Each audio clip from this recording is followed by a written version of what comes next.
तो बच्चों, मेरा नाम है मोहित और आपका स्वागत है हमारे यूट्यूब चैनल इंस्टीट्यूट चैंपियन में। तो जैसा कि आप जानते हो, आपका जो कंप्यूटर फंडामेंटल का पेपर होता है एससीसी का, स्किल इन्हेंसमेंट कोर्स का, तो उससे संबंधित जो कंप्यूटर फंडामेंटल की थ्योरी लेकर आया हूँ मैं इसमें। तो जो आपके जितने भी एमसीक्यूज थे लगभग मैंने करवा दिए आपके part number first second third में। तो अब लास्ट में क्या होता है कि काफ़ी बच्चों को सवाल होता है कि सर एमसीक्यू नहीं, आप थोड़ा थ्योरी भी करवा दो हमें, ताकि हमें और अच्छे से चीज़ों को समझ में आ जाए। तो मैं पूरी की पूरी जितना भी आपका कोर्स है सारे क्या क्या करके थ्योरी लेकर आया हूँ। तो ब्रीफिंग में जल्दी से मैं आपको सारी थ्योरी भी इसमें समझा दूंगा। तो चलो शुरू करते हैं अपने इस वीडियो को। तब तक आप चैनल को सब्सक्राइब कर दो और वीडियो को ज़रूर से लाइक कर देना और अपने दोस्तों को ज़रूर से शेयर कर देना है। तो चलो शुरू करते हैं। पहला जो टॉपिक आता है इसमें आपका आता है कंप्यूटर का विकास और पीढ़ियाँ। तो कंप्यूटर का कैसे डेवलपमेंट और कंप्यूटर की कितनी जनरेशन्स है उससे संबंधित है। तो बाइलिंगुअल में लेके आए, हिंदी और इंग्लिश मीडियम करें। तो आपको पता है फर्स्ट जो जनरेशन ऑफ द कंप्यूटर जो आई थी वो 1954 के आसपास आई थी, 1954 से 1958 तक। तो इसमें जो फर्स्ट जनरेशन ऑफ कंप्यूटर आए थे, ये कंप्यूटर क्या होते थे, बहुत बड़े बड़े कंप्यूटर हुआ करते थे। एक कमरे के माने कंप्यूटर हुआ करते थे और जिनमें क्या होती थी कि वैक्यूम ट्यूब्स लगी हुई थी। और बहुत इनका काम क्या होता था, जो कैलकुलेशन होती है ना, जो कंप्यूटर पे आज के समय अपन कैलकुलेटर में कैलकुलेशन करते हैं, वैसी कैलकुलेशन मान लो ये किया करते थे। लेकिन आज कैलकुलेटर इतना सा आता है, छोटे से एग्जाम्पल दो तो ये आप पूरे कमरे के मान आया करते थे। तो इनकी खास बात क्या है, जहाँ पर आपको वैक्यूम ट्यूब सब दिख जाए वहाँ पर कौन सा टिक मार देना, फर्स्ट जनरेशन को टिक मार देना है। फिर बात करें सेकेंड जनरेशन के कंप्यूटर निकल कर आए। सेकेंड जनरेशन के जो कंप्यूटर हैं वो थोड़े और फास्ट वे से वैक्यूम ट्यूब को हटा दिया गया और क्या निकल कर आ गया, ट्रांजिस्टर से निकल कर आ गए। तो जहाँ पर तो आपको ट्रांजिस्टर दिख जाए कि कौन सी जनरेशन का कंप्यूटर है वो ट्रांजिस्टर से बना हुआ है, तो कौन सा करना आपको, सेकेंड जनरेशन करके आना है। याद रख लेना, जहाँ पर आपको ट्रांजिस्टर सब दिख जाए वहाँ सेकेंड जनरेशन करके आना है। अगले वाला है, फिर धीरे धीरे और प्रोग्रेस हुई, फिर क्या गया, थर्ड जनरेशन आ गई। तो थर्ड जनरेशन में क्या हुआ, जो आईसीयू है, थर्ड जनरेशन है, इसमें क्या आने लगी, आईसी इंटीग्रेटेड जो सर्किट है। यहाँ पे इंटीग्रेटेड सर्किट जहाँ पे आपको शब्द मिले, आईसी शब्द मिले, वो कौन सा होगा, थर्ड जनरेशन से संबंधित होगा। तो आपको पता है जो छोटी छोटी चिप लगी रहती हैं, आप मोबाइल में कंप्यूटर में देखते हो, ये क्या होती है, आईसी ही होती है, इंटीग्रेटेड सर्किट होती है। तो जहाँ पर आईसी दिखा शब्द मिल जाए आपको क्या करना है, थर्ड जनरेशन करता है। फुल फॉर्म होती है इंटीग्रेटेड सर्किट होती है और बनी किसकी होती है, सिलिकॉन की बनी होती है। समझ में आ गया आपको। थर्ड जनरेशन में जहाँ भी आईसी शब्द समझ जाए मिल जाए तो समझ लेना कि थर्ड जनरेशन से संबंधित है, इंटीग्रेटेड सर्किट फुल फॉर्म है, और साथ के साथ इसका फुल फॉर्म इंटीग्रेटेड सर्किट होगी और सिलिकॉन से मिलकर बना होता है आईसी। अब लास्ट और फोर्थ में आपको बताऊं, जो चौथी जनरेशन जो आज के समय अपन कंप्यूटर चला रहे हैं वो कौन से जनरेशन के कंप्यूटर हैं, वो चौथी जनरेशन के कंप्यूटर हैं। लैपटॉप हो गया, टैबलेट हो गया, मोबाइल हो गया, ये कौन से फोर्थ जनरेशन के हैं। और ये किस पर काम करते हैं, माइक्रो प्रोसेसर पर काम करते हैं। ठीक है, किस पर काम करते हैं, माइक्रो प्रोसेसर्स होते हैं, इनके अंदर लगे होते हैं, छोटी छोटी चिप है, वो उनको और भी छोटा करके लगा दिया गया है, तो माइक्रो प्रोसेसर पर काम करते हैं। और आज के समय अब आप देखो, लेनोवो ने अपना जो नया लैपटॉप लॉन्च किया वो किस पे, एआई बेस्ड लैपटॉप है। तो जो फिफ्थ जनरेशन है, जो अब जब जब लैपटॉप आएंगे वो किस पे होंगे, एआई बेस के लैपटॉप होंगे, जो अभी तक अब धीरे धीरे आने शुरू हो रहे हैं। समझ में आ गया। ये तो था आपके कंप्यूटर की जनरेशन्स, जितनी जनरेशन होती है जो जो आपको देखने को मिलेगा। एक बार फिर से सम अप कर देता हूँ मैं जल्दी सी। जहाँ पर भी आपको वैक्यूम ट्यूब दिखे फर्स्ट जनरेशन करना है, जहाँ पे आपको ट्रांजिस्टर दिखे सेकंड जनरेशन करना है, जहाँ पर आपको आईसी इंटीग्रेटेड सर्किट दिखे थर्ड जनरेशन करना है, जहाँ पर आप माइक्रो प्रोसेसर देखिए आपको क्या करना है, फोर्थ जनरेशन करना है, और एआई दिख जाए तो फाइव जनरेशन कर लेना है। समझ में आ गया। अब आपको करना है कंप्यूटर के प्रकार, टाइप्स ऑफ कंप्यूटर। तो कितने प्रकार के कंप्यूटर होते हैं हम देखने का प्रयास करेंगे। तो सबसे पहले बात करें माइक्रो कंप्यूटर की। पहला टाइप आता है माइक्रो कंप्यूटर। तो माइक्रो का अर्थ आता है, माइक्रो शब्द को से पता होगा आपको, छोटे कंप्यूटर से संबंधित होता है। तो जो कंप्यूटर होते हैं जिनको आप घर में यूज करते हो, जैसे लैपटॉप हो गया, टैबलेट हो गया, डेस्कटॉप कंप्यूटर हो गए, ये सब क्या होते हैं, माइक्रो कंप्यूटर के भाग होते हैं। समझ में आ गया आपको। तो जो व्यक्तिगत पर्सनल यूज के लिए अपन जिन कंप्यूटर का प्रयोग करते हैं उसे क्या कहा जाता है, माइक्रो कंप्यूटर के रूप में जाना जाता है इन्हें। बस समझ में आ गया ना आपको। जो आपको घर में यूज करे वही माइक्रो कंप्यूटर आएगा। माइक्रो मतलब छोटा, समझ में सबसे छोटा रूप होता है माइक्रो कंप्यूटर का। जो डेस्कटॉप कंप्यूटर देखे रखे हैं, लैपटॉप कंप्यूटर, टैबलेट हो गया, ये सब देखे रखे, तो आप क्या टिक कर रहे हैं, माइक्रो कंप्यूटर टिक कर देना। जल्दी जल्दी करवा रहा हूँ ताकि आपका टाइम बच जाए इसमें। अगले वाला है मिनी कंप्यूटर।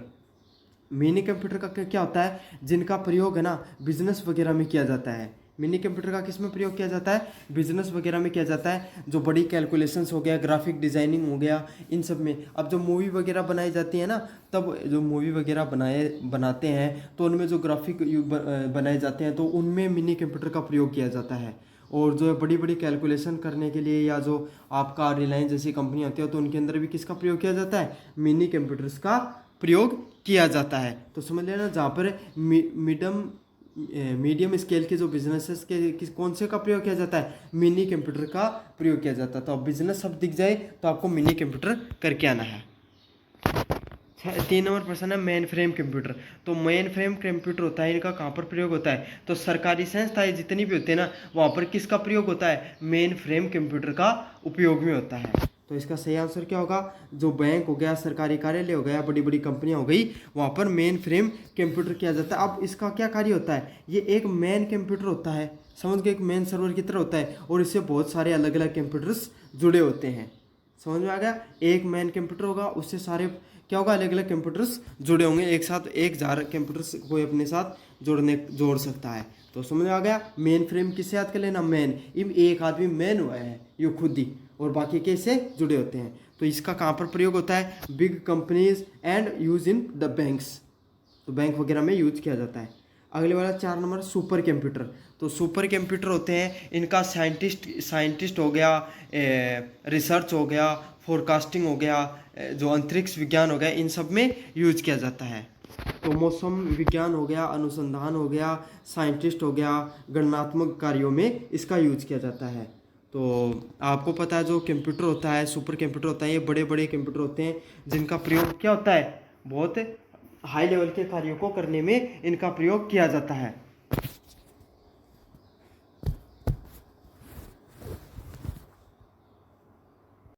अब मैं आपको कराऊँ कि भारत का जो आपका सुपर कंप्यूटर था पहला, उसका क्या नाम था, परम 8000 सॉरी, परम 8000 भारत का पहला सुपर कंप्यूटर था, जिसको 1991 में CDAC के द्वारा बनाया गया था। अच्छे से याद कर लो, ये प्रश्न आ सकता है कि परम 8000 है वो भारत का पहला सुपर कंप्यूटर था। चलो शुरू कर, अब अगले वाले टॉपिक पे आते हैं, आपके कंप्यूटर सिस्टम की संरचना, architecture of a computer system. तो कंप्यूटर सिस्टम आपका कैसे कार्य करता है, इसका आर्किटेक्चर मैं आपको समझा देता हूँ। पहले वाला है CPU, सेंट्रल प्रोसेसिंग यूनिट। तो जो CPU होता है उसे कंप्यूटर के मस्तिष्क के नाम से जाना जाता है। तो ये तो सबको पता, आपने बचपन से ही पढ़ रखा है इन सब चीज़ों में। अब CPU के आपका क्या होता है, CPU के दो भाग होते हैं। CPU के दो भाग होते हैं, ALU और CU। समझ में आ गया। ALU मतलब अर्थमेटिक लॉजिक यूनिट, और कंट्रोल यूनिट। तो ALU का कार्य क्या होता है, ALU को कार्य होता है कि जितने भी प्रकार के जो अर्थमेटिक डाटा हो गया, मतलब गणितज्ञ और तार्किक के कार्य करने के लिए किसका प्रयोग किया जाता है, ALU का। मतलब आपने कंप्यूटर पर टाइप किया कि कोई भी कैलकुलेशन करनी है आपको, 4 + 4 = 8 हो गया, और कोई भी चीज़ को मतलब कोई भी लॉजिकल चीज़ करनी है, जैसे कोई लॉजिकल चीज़ मतलब कोई भी MS वर्ड पे कोई भी चीज़ों को टाइप करना है, इन सब चीज़ों को करना है, तो इन सब चीज़ों को कौन करेगा, ALU परफॉर्म करता है। अर्थमेटिकल लॉजिक यूनिट, जिसमें तार्किक शब्द आपको दिख जाए और गणितज्ञ शब्द जहाँ पर दिख जाए वहाँ पर ALU टिक मार के आना आपको, अर्थमेटिकल लॉजिक यूनिट। और फिर एक और होता है कंट्रोल यूनिट। कंट्रोल यूनिट का क्या कार्य होता है, कंप्यूटर के अंदर जितने भी जो इंस्ट्रक्शन आप देते हो, जैसे आपने MS वर्ड खोलने का ऑप्शन दिया, आपने जो गाना चलाने को जो टिक किया, और आपने जो ये कोई भी वीडियो चलाने का कार्य शुरू किया, कंट्रोल यूनिट, तो वो क्या होगा, वो किस में आएगा, कंट्रोल यूनिट में आएगा आपका। तो समझ में आ गया आपको। ALU क्या करता है, मैथमेटिक गणितज्ञ और तार्किक कार्य करता है। कंट्रोल यूनिट है वो सारे आपके इंस्ट्रक्शंस को फॉलो करता है, आप जो उसको देते हो। अब बात करें मेमोरी, तो मेमोरी होती है वो तो आपको पता है मेमोरी 3 प्रकार की मेमोरी होती है, रैम, रोम और कैप्चर मेमोरी। तो पिछले जो वीडियो हैं एमसीक्यू वाले अच्छे से बता रखा है मैंने रैम, रोम और कैप्चर मेमोरी में क्या फ़र्क होता है, लेकिन एक बार फिर से बता दूं। रैम मतलब रैंडम एक्सेस मेमोरी, ऐसी मेमोरी जो जिसको आप कभी भी मतलब क्या होती है, ये एक टेम्परेरी मेमोरी होती है। आपके जो ऐप वगैरह चलते हैं ना बैकग्राउंड के अंदर, आपका जो वीएलसी चला लिया आपने कंप्यूटर में, एमएस वर्ड चला लिया, एमएस पेंट चला लिया आपने और कोई फाइल खोल ली, तो ये क्या होंगे, ये सारे के सारे रैम के ऊपर ही स्टोरेज होते हैं। और या ये क्या होती है, टेम्परेरी मेमोरी होती है या वोलेटाइल मेमोरी होती है। तो जहाँ पर वोलेटाइल मेमोरी का शब्द दिख जाए वहाँ पर क्या करने क्या आना, आपको रैम शब्द का उपयोग करके आना है। Full form random access memory है। रोम की बात करें तो रोम होते हैं परमानेंट स्टोरेज होता है, परमानेंट स्टोरेज होता है, नॉन वोलेटाइल होता है पूरा। नॉन वोलेटाइल का क्या अर्थ होता है, मतलब आपके जो कोई फाइल डाउनलोड करके रख लिया आपने, या फिर आपने कोई कोई सॉन्ग रख लिया, या आपने कोई प्राइवेट आपने कोई फ़ोटो वगैरह रख ली, तो ये क्या होती है, या कोई ऐप वगैरह इंस्टॉल करके रख रखा है, तो ये सारी चीज़ें क्या होती है, परमानेंटली स्टोर होती हैं कंप्यूटर के अंदर, इसीलिए क्या कहा जाता है, नॉन वोलेटाइल मेमोरी कहा जाता है इसे। समझ में आ गया। एक और उदाहरण देके बताऊं, अगर जब फ़ोन को स्विच ऑफ करके या लैपटॉप को स्विच ऑफ करके और जो वापस से ऑन करते हो, शट डाउन करके वापस ऑन करते हो, तो अगर जो फाइलें अगर आपकी डिलीट नहीं हो रही हैं तो वो रोम पर स्टोर है, और जो फाइलें आपकी हट जाती हैं बैकग्राउंड से तो वो रैम में स्टोर होती हैं। जैसे कि आपने वीएलसी चला रखा था, फाइल चला रखी थी, सब कुछ चला रखा था, 5-6 ऐप चला रखे थे, स्विच ऑफ या शट डाउन करके वापस ऑन किया तो सारे ऐप हट जाते हैं ना, तो वो समझ लेना वो कहाँ पर चल रहे थे, रैम पर चल रहे थे। और आपने जो मूवी डाउनलोड कर रखी तो वो तो नहीं डिलीट होती है ना, तो वो रोम पर रहती है। कैप्चर मेमोरी, तो कैप्चर मेमोरी क्या होती है, ये जो आपने कंप्यूटर है समझे, रैम पर आपने ऐप खोलने का जो ऑप्शन दिया, और आपने साथ साथ वीएलसी का भी दे दिया, आपने साथ के साथ किसका दे दिया, आपने को फाइल खोलने का भी दे दिया। अब क्या हुआ, कंप्यूटर को सारी चीज़ें साथ नहीं करेगा, तो ये जो मेमोरी है एक साथ जो इंस्ट्रक्शन जो आपने तुरंत दिए हैं वो सारे के सारे कैप्चर मेमोरी के पास चले जाएंगे। ठीक है, कैप्चर मेमोरी तीनों को आपने जो इंस्ट्रक्शन दिए इनको स्टोर कर लेगा, और ये क्या छोटी सी मेमोरी होती है, एक एक इंस्ट्रक्शन को रखती है, और फिर सीपीयू के पास क्या करेगी, पहले जो आपने सबसे पहले इंस्ट्रक्शन दिया उसको पास, वो वाली मेमोरी उसके पास जाएगी, फिर दूसरे वाली, फिर तीसरे वाली। तो ये क्या होती है, छोटी मेमोरी होती है, और सीपीयू और जो ये आपका जो कंट्रोल जो रैम और रोम के बीच में कार्य करती है। तो सबसे छोटी और सबसे फास्टेस्ट मेमोरी का अगर कहाँ पर ऑप्शन आए तो कौन सी मेमोरी करके आनी आपको, कैश मेमोरी को करके आना आपको। अगले वाला इनपुट आउटपुट डिवाइस, तो इनपुट डिवाइस बताना है, जो इनपुट डिवाइस कौन से होते हैं, वो डिवाइस होते हैं जिनसे आप इंटर कोड अंदर जो डाटा होता है, आपको जो इंस्ट्रक्शन देने होते हैं वो अंदर की तरफ देते हो। तो ये डेफिनेशन नहीं आती, इसमें आपके एग्जांपल आते हैं कीबोर्ड। तो इसका क्या एग्जांपल होते हैं इनपुट डिवाइस के, कीबोर्ड। तो कीबोर्ड से आप क्या इंस्ट्रक्शन अंदर देते हो ना। एक और एग्जाम्पल क्या होगा, अच्छे से देख लेना, माउस और कीबोर्ड क्या होते हैं, इनपुट डिवाइस होते हैं। साथ के साथ जो माइक्रोफोन है, समझ में आ गया, जो टीचर वगैरह लगा कर रखते हैं ना, आप जो एक क्लासें लेते हैं तो वो माइक्रोफोन हो गया। स्कैनर, आप जो स्कैनर करते हो पैसे वगैरह स्कैन करने के लिए, तो वो भी क्या होता है, एक इनपुट डिवाइस होता है। साथ के साथ एक और क्या होगा, जॉयस्टिक। तो जॉयस्टिक होगा, वो भी इनपुट डिवाइस में आता है। अब आउटपुट डिवाइस की बात करूँ आपको, तो आउटपुट डिवाइस की बात करें तो आपको मैंने अच्छे से समझा दिया कौन से होंगे। आपका कीबोर्ड हो गया, माउस हो गया, माइक्रोफोन हो गया, जॉयस्टिक हो गया और स्कैनर हो गया। ये सारे के सारे क्या इनपुट डिवाइस हैं, अच्छे से याद कर लेना, प्रश्न देखने को मिलेगा आपको। आउटपुट डिवाइस की बात करें तो आउटपुट डिवाइस में क्या आएगा, मॉनिटर आएगा। कोई भी कंप्यूटर होता है उसका मॉनिटर आएगा, स्पीकर आएगा, समझ में आ गया, मॉनिटर आएगा, स्पीकर आएगा, प्रिंटर आएगा, फिर उसमें आएगा आपका प्रोजेक्टर आएगा। क्या आएगा, प्रोजेक्टर आएगा आपका। तो ये सारे किसके उदाहरण होते हैं, ये सारे के सारे आपके आउटपुट डिवाइस के उदाहरण होते हैं। तो मॉनिटर, प्रिंटर, स्पीकर और हेडफोन और प्रोजेक्टर, समझ में आ गया। तो इसमें प्रिंटर, प्रोजेक्टर और स्पीकर और मॉनिटर, ये सारे मेन उदाहरण हैं। इनमें से आपको एक दे के रखेंगे कि इनमें से कौन सा इनपुट और आउटपुट डिवाइस नहीं है या कौन सा है। तो समझ में आ गया होगा मेरे हिसाब से। अब आपके बात करें, अगला प्रश्न आता है ऑपरेटिंग सिस्टम से संबंधित, ऑपरेटिंग सिस्टम का परिचय।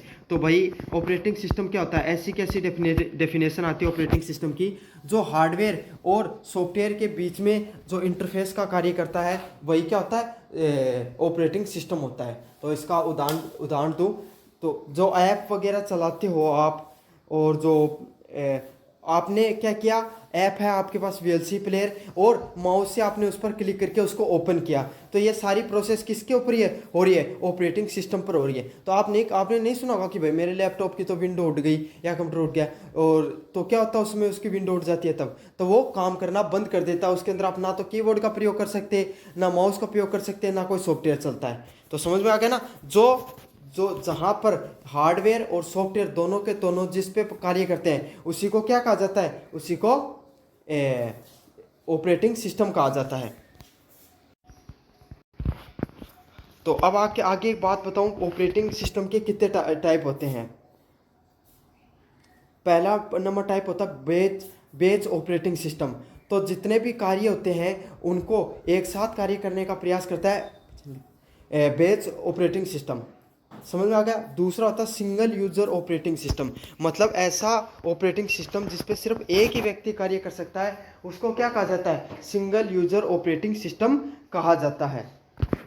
और सभी के उदाहरण भी देकर बता दूंगा मैं आपको आगे जाकर। अगले तीसरा होता है मल्टी यूजर ऑपरेटिंग सिस्टम, ऐसा ऑपरेटिंग सिस्टम जहाँ पर एक से अधिक लोग हैं वो कार्य कर सकते हैं। जैसे बैंक का आपको जो ATM होता है ना, तो उसमें जो ऑपरेटिंग सिस्टम लगा होता है वो कौन सा होता है, मल्टी यूजर ऑपरेटिंग सिस्टम होता है। मतलब बैंक से एक से अधिक 5 से 6 आदमी क्या कर सकते हैं, पैसे निकलवा सकते हैं ना, कोई भी जाकर, तो उसे मल्टी यूजर ऑपरेटिंग सिस्टम के नाम से जाना जाता है। टाइम शेयरिंग ऑपरेटिंग सिस्टम, तो ये CPU को समय के साथ साझा करता है, मतलब जो CPU होता है उसमें टाइम के साथ आप चीज़ों को बदलाव कर सकते हो। और अगला होगा डिस्ट्रीब्यूटेड ऑपरेटिंग सिस्टम, कई कंप्यूटर मिलकर एक साथ कार्य करते हैं, उसको डिस्ट्रीब्यूटेड ऑपरेटिंग सिस्टम कहते हैं। तो बड़ी बड़े जो ये रिसर्च सेंटर होते हैं ना, वहाँ पर क्या होगा, एक साथ कई कंप्यूटर उससे ऑपरेटिंग सिस्टम पर जुड़े होंगे, इसको क्या कहा जाता है, डिस्ट्रीब्यूटेड ऑपरेटिंग सिस्टम के नाम से जाना जाता है। तो ये तो इतना नहीं आता, इतने ज़्यादा यहाँ पर इनके टाइप इंपॉर्टेंट है इनके उदाहरण। तो विंडो के ऑपरेटिंग सिस्टम होते हैं, आपको पता है, विंडो 10 हो गया, विंडो 11 हो गया, विंडो NT हो गया, समझ में आ गया। तो ये सब उदाहरण है। लाइनक्स यूनिक्स विंडो NT हो गया, MS DOS हो गया, और ये क्या हो गया उसका, iOS ऑपरेटिंग सिस्टम हो गया, ये एप्पल का है, एंड्रॉयड हो गया। ये सब किसके उदाहरण होते हैं, ये सब उदाहरण होते हैं आपके ऑपरेटिंग सिस्टम के। तो आपकी जो फर्स्ट यूनिट है उसकी जो लास्ट टॉपिक होता है प्रोग्रामिंग लैंग्वेज, हम उस पर आ गए हैं। प्रोग्रामिंग लैंग्वेज से संबंधित आपको क्वेश्चंस अब मैं करवाने वाला हूँ। तो प्रोग्रामिंग लैंग्वेज कैसी होती है आपकी, पहले वाला होगा लो लेवल लैंग्वेज और हाई लेवल लैंग्वेज। तो लो लेवल लैंग्वेज है जो कौन सी होती है, असेंबली लैंग्वेज और मशीन लैंग्वेज के नाम से उसको जाना जाता है। तो मतलब आप जो कैलकुलेटर पर कार्य करते हो ना, जो कैलकुलेटर होता है उस पर जो कार्य करते हो वो परफॉर्मेंस होती है, वो क्या कौन सी लैंग्वेज होती है, लो लेवल लैंग्वेज होती है, और जिसमें असेंबली और मशीन लैंग्वेज का प्रयोग किया जाता है। तो याद रख लेना आपको, फर्स्ट जनरेशन में मशीन लैंग्वेज का यूज हुआ था, और सेकेंड लैंग्वेज में किसका प्रयोग हुआ था, असेंबली लैंग्वेज का यूज हुआ था। अच्छे से याद कर लो, फर्स्ट जनरेशन के कंप्यूटर में मशीन लैंग्वेज का यूज करते थे, सेकेंड लेवल जो जनरेशन कंप्यूटर में असेंबली जो लैंग्वेज है उसका प्रयोग किया गया था। अब बात करें हाई लेवल लैंग्वेज, तो आज के समय में जनरेशन के कंप्यूटर में जिस प्रकार के जो लैंग्वेज का प्रयोग किया जाता है, जैसे जावा हो गई, पाइथन हो गया, C++ हो गया, ये सारी की सारी किस पे आती है, लैंग्वेज पे आती है। स्किप मत करना, लैंग्वेज का पर्सन ऐसा कैसा उठ के आएगा आपके सामने। तो इसमें बता दूं, फर्स्ट जनरेशन के कंप्यूटर में मशीन लैंग्वेज का प्रयोग किया जाता था, सेकेंड जनरेशन में असेंबली लैंग्वेज का प्रयोग किया जाता है। तो थर्ड जनरेशन की जो आती है जनरेशन्स, वो कौन सी है, C++ और जावा। तो थर्ड जनरेशन की याद रख लेना आपको, C से संबंधित दिख जाए आपको और जावा दिख जाए तो थर्ड जनरेशन कंप्यूटर में। फोर्थ जनरेशन में कौन सी है, SQL और मैटलैब, सरल डाटा से संबंधित होती हैं। तो याद रख लेना, फोर्थ जनरेशन में कौन है, SQL और MATLAB से संबंधित जो जनरेशन फोर्थ जनरेशन की है। और जो फिफ्थ जनरेशन इसमें कौन सी है, AI है, प्रोलोंग और मरकरी जैसी भाषाएं हैं।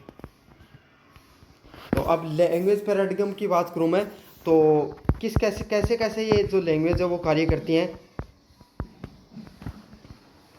तो पहला होता प्रोसीड्यूरल, मतलब चरणबद्ध तरीके से, मतलब इंस्ट्रक्शंस पे जो कार्य करती है वो कौन होती है, सी और पास्कल। पास्कल लैंग्वेज हो गई और सी लैंग्वेज हो गई, ये किस पे काम कार्य करती हैं, आपकी इंस्ट्रक्शंस पर कार्य करती हैं। अगला होता है ऑब्जेक्ट ओरिएंटेड, मतलब आप जैसा ऑब्जेक्ट दोगे, जैसा क्लास दोगे वैसा, मतलब इनका जो कंटेंट होता है वो फिक्स होता है। तो सी प्लस प्लस होती हैं, या किसके कैसी होती हैं, जिनका जो कंटेंट है वो फिक्स होता है, ऑब्जेक्ट ओरिएंटेड होती हैं और क्लास पे आधारित होती हैं। फंक्शंस, जो फंक्शंस पे आधारित होती है वो कौन सी होती हैं, हस्पेल और लिस्प होती हैं। और लॉजिक पर कौन सी आधारित होती है, प्रोलॉग है वो लॉजिक पर आधारित होती है। अगले वाला बस दो, उसके यूजर इंटरफेस कैसे होते हैं, इंपॉर्टेंट है सब। CLI, तो कमांड लाइन इंटरफेस होता है, वो टेक्स्ट पे आधारित होता है।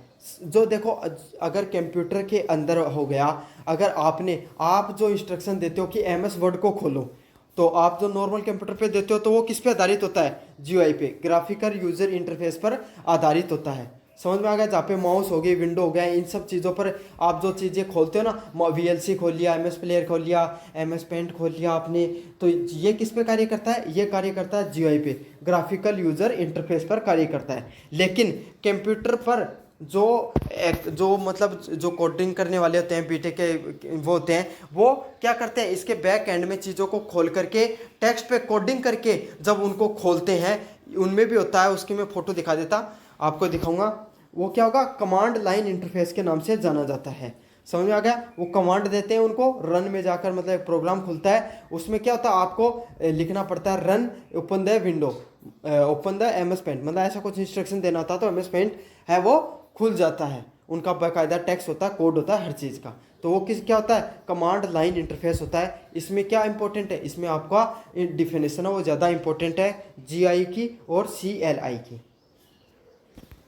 चलो, यूनिट फर्स्ट आपका ख़त्म हो गई, सबसे बड़ी यूनिट भी यही थी। अब आपका जो अगला है वो क्या होगा, इंटरनेट से संबंधित चीज़ें शुरू होने वाली हैं। दूसरा नंबर होता है इंटरनेट का इतिहास और उसके कार्य। तो इंटरनेट का क्या इतिहास रहा और उसके क्या कार्य रहे, आपको इससे संबंधित प्रश्न देखने को मिलते हैं। पहला प्रश्न है इतिहास। तो इंटरनेट की जो शुरुआत है वो कब कहाँ हुई थी, ARPANET नामक एक नेटवर्क से शुरुआत हुई थी, जहाँ कहाँ पे हुई थी, 1969 में हुई थी, अमेरिका के रक्षा प्रोजेक्ट में। अमेरिका के जो कौन सा प्रोजेक्ट था, अमेरिका का जो डिफेंस प्रोजेक्ट था, अमेरिका के जो डिफेंस सिस्टम के लिए 1969 में पहली बार ARPANET है, वहाँ से शुरुआत होती है इंटरनेट की। ठीक है, इसका कार्य क्या होता है, इसका कार्य होता है कम्युनिकेशन का, इंफॉर्मेशन और बिजनेस और एजुकेशन से संबंधित है, वो चीज़ों को जोड़ने के लिए इसका प्रयोग किया जाता है।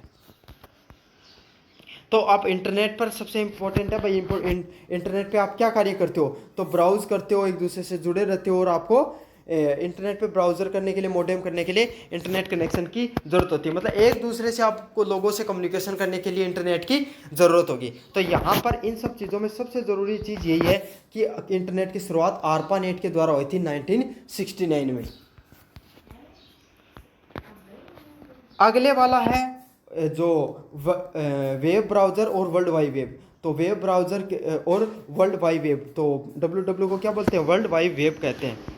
तो जहाँ पर आप ब्राउज़र क्या होते हैं, वेबसाइट देखने के टूल।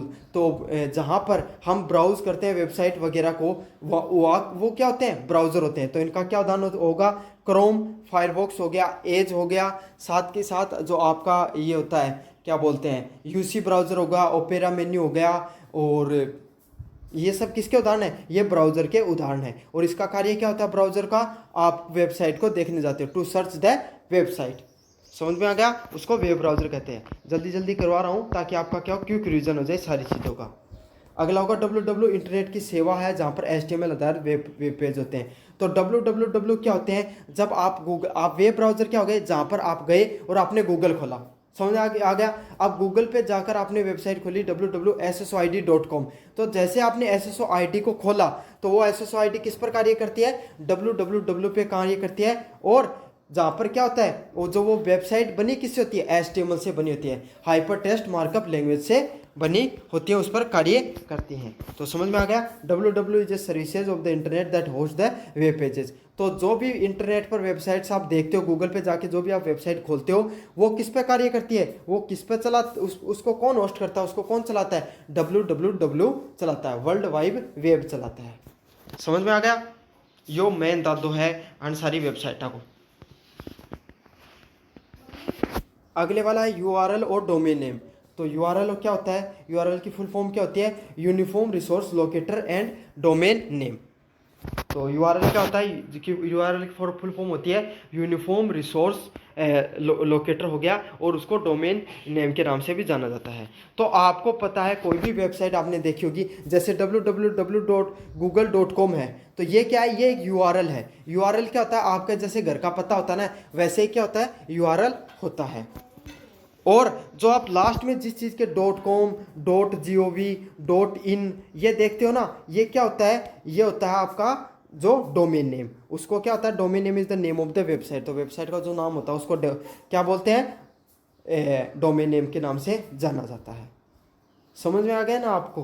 तो मतलब ये समझ लो, आपका जो घर का पता वो क्या होगा, यूआरएल होगा, और किसका घर है वो ये पता कर रहे हो, तो ये क्या होगा, ये डोमेन नेम होगा। अगले वाला यूजेस ऑफ इंटरनेट। तो आप इंटरनेट का क्या करते हो, चैटिंग करने में, social media, shopping, education, banking और ईमेल। तो ये तो आपको भी पता है, मुझे बताने की जरूरत नहीं है। ईमेल और उसकी सेवाएं। तो ईमेल का कार्य क्या होता है, ईमेल पे आप मैसेज है वो ट्रांसफ़र करने का कार्य करते हो, संदेश को भेजने का कार्य करते हो, क्या तो भेजते हैं या प्राप्त करते हैं। साथ के साथ चैटिंग और इंस्टेंट मैसेज का भी कार्य करते हैं, जैसे व्हाट्सअप हो गया, टेलीग्राम जैसे क्या होते हैं, जहाँ पर आप इंस्टेंट चैटिंग का जहाँ पर शब्द आ जाए, इंस्टेंट मैसेजिंग या टेक्सटिंग का जहाँ पर ऑप्शन दे के रखें, तो वहाँ पर समझ लेना कौन सा ऑप्शन सही होगा, व्हाट्सअप या टेलीग्राम ऑप्शन है वो सही होगा। अगले वाला न्यूज़ ग्रुप। तो discussion forum of various group, ये तो कोई इतना ज़्यादा है नहीं इंपॉर्टेंट। अगले वाला है टेली और वीडियो कॉन्फ्रेंसिंग। तो tele conferencing and video conferencing, मतलब ये शब्द आते हैं जिनसे पूछते हैं कि इनमें से कौन से ऐप है जिनका प्रयोग वीडियो कॉन्फ्रेंसिंग और टेली कॉन्फ्रेंसिंग से संबंधित होगा। तो जूम हो गया, गूगल मीट हो गया, इनसे क्या कर सकते हो आप, जो वीडियो मीटिंग होती है वो वगैरह करते हो जूम पर या गूगल मीट के ऊपर। तो इनका नाम अच्छे से याद कर लेना, ये पर्सन आ जाएगा तो ये ज़रूर आपको परेशान करेगा। अगले वाली बात करूँ ई कॉमर्स और एम कॉमर्स। तो ई कॉमर्स कौन सी होती है, इंटरनेट कॉमर्स। जो इंटरनेट से आप सामान वगैरह मंगाते हो ना, उसे ई कॉमर्स कहा जाता है। जैसे फ्लिपकार्ट हो गया, अमेजोन हो गया, मीशो हो गया, ब्लिंकिट हो गया, जुपिटो हो गए, ये सब हो गए, ये किसके उदाहरण होते हैं, ई कॉमर्स के उदाहरण होते हैं। और एम कॉमर्स कौन से होते हैं, मोबाइल से खरीदारी करते हो। तो व्हाट्सएप पे भी कई ऐसे ग्रुप नहीं बना करके रखते हैं कि आप हमारे यहाँ से खरीदारी कर सकते हो, तो वो कोर्स कौन से में आता है, एम कॉमर्स के अंतर्गत आता है। फुल फॉर्म काफ़ी इंपॉर्टेंट है, electronic commerce, mobile commerce. Electronic commerce online internet से जुड़ी होती है, एम कॉमर्स मोबाइल से सेलिंग या बाइंग से जुड़ी होती हैं। इंपॉर्टेंट है दोनों के दोनों। अब बात करें अपन ई सर्विसेज की, इंटरनेट पर मिलने वाली सर्विसेज की। तो ऑनलाइन बैंकिंग। तो ऑनलाइन में अपन जो ट्रांजैक्शन करते हैं पैसे का, वो किसके थ्रू करते हैं, यूपीआई के द्वारा करते हैं। समझ में आ गया। यूपीआई का क्या होता है, यूपीआई डेबिट क्रेडिट कार्ड्स और नेट बैंकिंग से संबंधित होते हैं। अब आपका क्या होता है, मोबाइल वॉलेट पूछा जाता है, जिसमें कौन सा फ़ोन पे हो गया, गूगल पे हो गया, पेटीएम हो गया, ये क्या है, मोबाइल पे वॉलेट के नाम से इनको जाना जाता है। पर्सन पिछली बार भी आया था, इस बार भी आ सकता है आपके सामने, जिसमें क्या ऑनलाइन बैंकिंग हो गया, यूपीआई होगा, वॉलेट्स हो गया और अदर डिजिटल पेमेंट्स हो गया। अगले वाले पर्सन की बात करें सोशल नेटवर्किंग साइट्स की। तो सोशल नेटवर्किंग साइट कौन सी होती है, जहाँ पर आप लोगों से सोशली और प्रोफेशनली जुड़े होते हो, वो सोशल नेटवर्किंग साइट होती है। जैसे फेसबुक, इंस्टाग्राम हो गया, लिंक्डइन हो गया, स्नैपचैट हो गया, ये सारी की सारी क्या होती है, सोशल नेटवर्किंग साइट्स के नाम से इनको जाना जाता है। जहाँ पर आप लोगों के क्या कर सकते हो, आप इनसे चैट कर सकते हो, उनसे बातचीत कर सकते हो, उनसे कंप्यूटर पे आप इंटरनेट के माध्यम से एक दूसरे से जुड़े होते हो, वो सोशल नेटवर्किंग साइट्स होती हैं।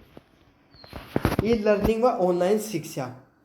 तो क्या होगा, ई लर्निंग और ऑनलाइन शिक्षा क्या होती है, तो ऑनलाइन के माध्यम से आप जो एजुकेशन लेते हो उसे क्या कहा जाता है, ऑनलाइन एजुकेशन या ई लर्निंग के नाम से जाना जाता है। जैसे पीडब्ल्यू हो गया, बायजूस हो गया, बायजूस तो रहा ही नहीं अब, अनअकैडमी हो गया, कैरियर विल हो गया और दुरीना हो गया, ये सब किसके उदाहरण है, ऑनलाइन प्लेटफॉर्म के उदाहरण है जहाँ पे आप ई लर्निंग करते हो। अगले वाला क्लाउड स्टोरेज। तो क्लाउड स्टोरेज क्या होता है, क्लाउड बेस्ड स्टोरेज की मैं आपको बात करूं तो क्लाउड स्टोरेज होता है, उसके क्या उदाहरण होते हैं क्लाउड स्टोरेज के, तो गूगल क्लाउड स्टोरेज होता है जहां पर आप अपनी फाइल वगैरह वो स्टोर कर सकते हो इंटरनेट पर किसी भी समय, उसे क्या कहा जाता है, क्लाउड स्टोरेज कहा जाता है। तो आपको पता है, आप अपने डॉक्यूमेंट हो गया, आप अपने जो फाइल वगैरह हो गई, या फिर आपके पास जो भी ये क्या बोलते हैं फोटो वगैरह होते हैं, या आप अपने गूगल ड्राइव पे कहीं ना कहीं सेव कर रखी होंगी। तो ऐसे ही तो नहीं है कि हर कहीं सेव हो गई, वो कहाँ पर सेव होते हैं, क्लाउड स्टोरेज पर सेव होते हैं। तो इसका जो सही ऑप्शन क्या होता है, उन्हें क्या कहा जाता है, जो सेव होते हैं क्लाउड स्टोरेज कहते हैं। तो वर्चुअल जो आपको स्पेस प्रोवाइड कराया जाता है उसे क्या कहा जाता है, क्लाउड स्टोरेज कहा जाता है। उदाहरण है गूगल ड्राइव, ड्रॉप बॉक्स और वन ड्राइव। ये वन ड्राइव शब्द भी याद रख लेना, आज आ सकता है आपको, काफ़ी इंपॉर्टेंट है, क्लाउड स्टोरेज का क्वेश्चन आएगा, देख लेना आप। अगला होगा डिजिटल हस्ताक्षर, डिजिटल सिग्नेचर। तो इलेक्ट्रॉनिक प्रमाण पत्र जो दस्तावेज को प्रमाणित करता है, मतलब a digital stamp for document verification. तो जो ये पर्सन कैसे आता है, डिजिटल सिग्नेचर से क्या होता है, तो डिजिटल क्या होता है, इससे वेरिफिकेशन और ऑथेंटिसिटी बढ़ती है। ऑथेंटिसिटी मतलब प्रमाणिकता, मतलब कोई भी डॉक्यूमेंट है जिस पर डिजिटल सिग्नेचर किया हुआ है तो उसका क्या फ़ायदा होगा, तो ऑथेंटिसिटी बढ़ जाएगी, भाई प्रमाणिकता बढ़ जाएगी कि ये सही व्यक्ति ने ये चीज़ भेजी है, और वेरीफाई भी हो जाएगा कि ये जो डॉक्यूमेंट है वो क्या है, सही है, वैध है। समझ में आ गया आपको। और ये जो डिजिटल सिग्नेचर है इसकी IT एक्ट 2000 में सबसे पहले प्रमाणिकता की गई थी कि अगर डिजिटल सिग्नेचर वो भी आपके जो नॉर्मल सिग्नेचर के बराबर उनकी वैल्यू होगी। अगले वाला है मैनेज एंड ईमेल अकाउंट। तो ईमेल अकाउंट को मैनेज करने का क्या क्या तरीके होते हैं।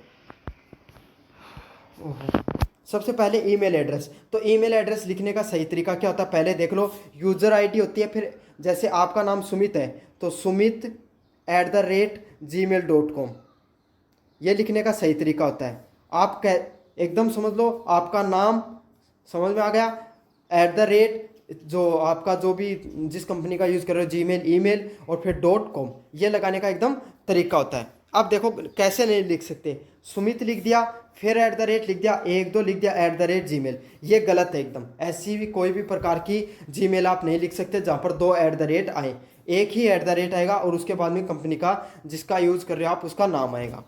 समझ में आ गया। आप ऐसे नहीं कर सकते sumit.123 @gmail.com, तो ये भी गलत तरीका होता है आपका। साथ के साथ ऐसा भी नहीं लिख सकते आप sumit@gmail.com, तो @ लगाना भी क्या होता है, अनिवार्य होता है। तो ये 2-3 प्रकार आते हैं। तो ऐसा भी प्रश्न आता है कि इनमें से कौन सा है वो सही जीमेल आईडी का उदाहरण होगा। तो आपको यही ध्यान रखना, जहाँ पर ऐसे देख रखे यूजर नेम, बीच में आपको करेक्टर्स दे के रखे, सिंबल दे के रखे, चाहे कुछ भी दे के रखे, लेकिन आपको सिंपल नाम आए, @ दे के रखे, और फिर जो जीमेल ईमेल दे के रखे और .com दे के रखे, वो सही ईमेल एड्रेस होगा। ये प्रश्न आएगा आपका।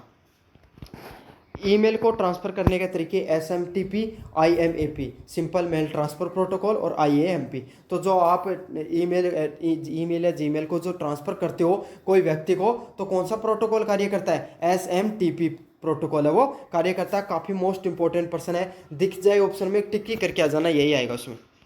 तो आप अगर ईमेल आईडी या जीमेल आईडी को लॉगिन करते हो तो आपको क्या चाहिए होते हैं, एक यूजर नेम, आपका जो भी जिस नाम से भी जीमेल आईडी है, जैसे आपका नाम है मुकेश कुमार, तो मुकेश कुमार आपका आपने बना रखी कि मुकेश कुमार 1500 @gmail.com। तो ये जो मुकेश कुमार 1500 @gmail.com है वो क्या आपका यूजर नेम है। साथ के साथ आपको क्या चाहिए, पासवर्ड भी चाहिए जीमेल को लॉगिन करने के लिए। तो यूजर नेम और आपको पासवर्ड चाहिए कोई भी जीमेल को लॉगिन करने के लिए। दूसरा, ईमेल आप कहाँ से प्राप्त होते हैं, ईमेल आपको इनबॉक्स के अंदर है वो प्राप्त होते हैं, इनबॉक्स के अंदर ही आपको ईमेल मिलेंगे।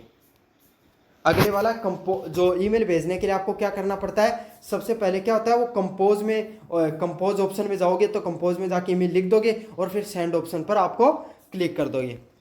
और अगर आप कोई भी जो ईमेल होती है उस पर फाइल, फोटो या कोई ऑडियो, साउंड या कोई लिंक शेयर कर रहे हो तो उसको क्या किस नाम से जाना जाता है? उसको नाम से जाना जाता है अटैचमेंट के नाम से। तो कोई भी फाइल को अटैच करना ईमेल से क्या कहलाता है? अटैचमेंट के नाम से जाना जाता है।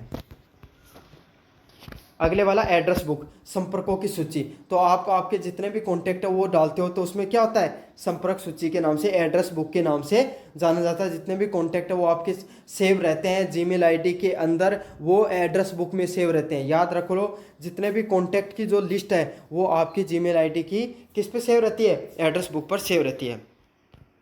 और फाइल डाउनलोड कहाँ से करते हो आप? अटैचमेंट में सेव कर आप सारी फाइलें वो डाउनलोड कर सकते हो।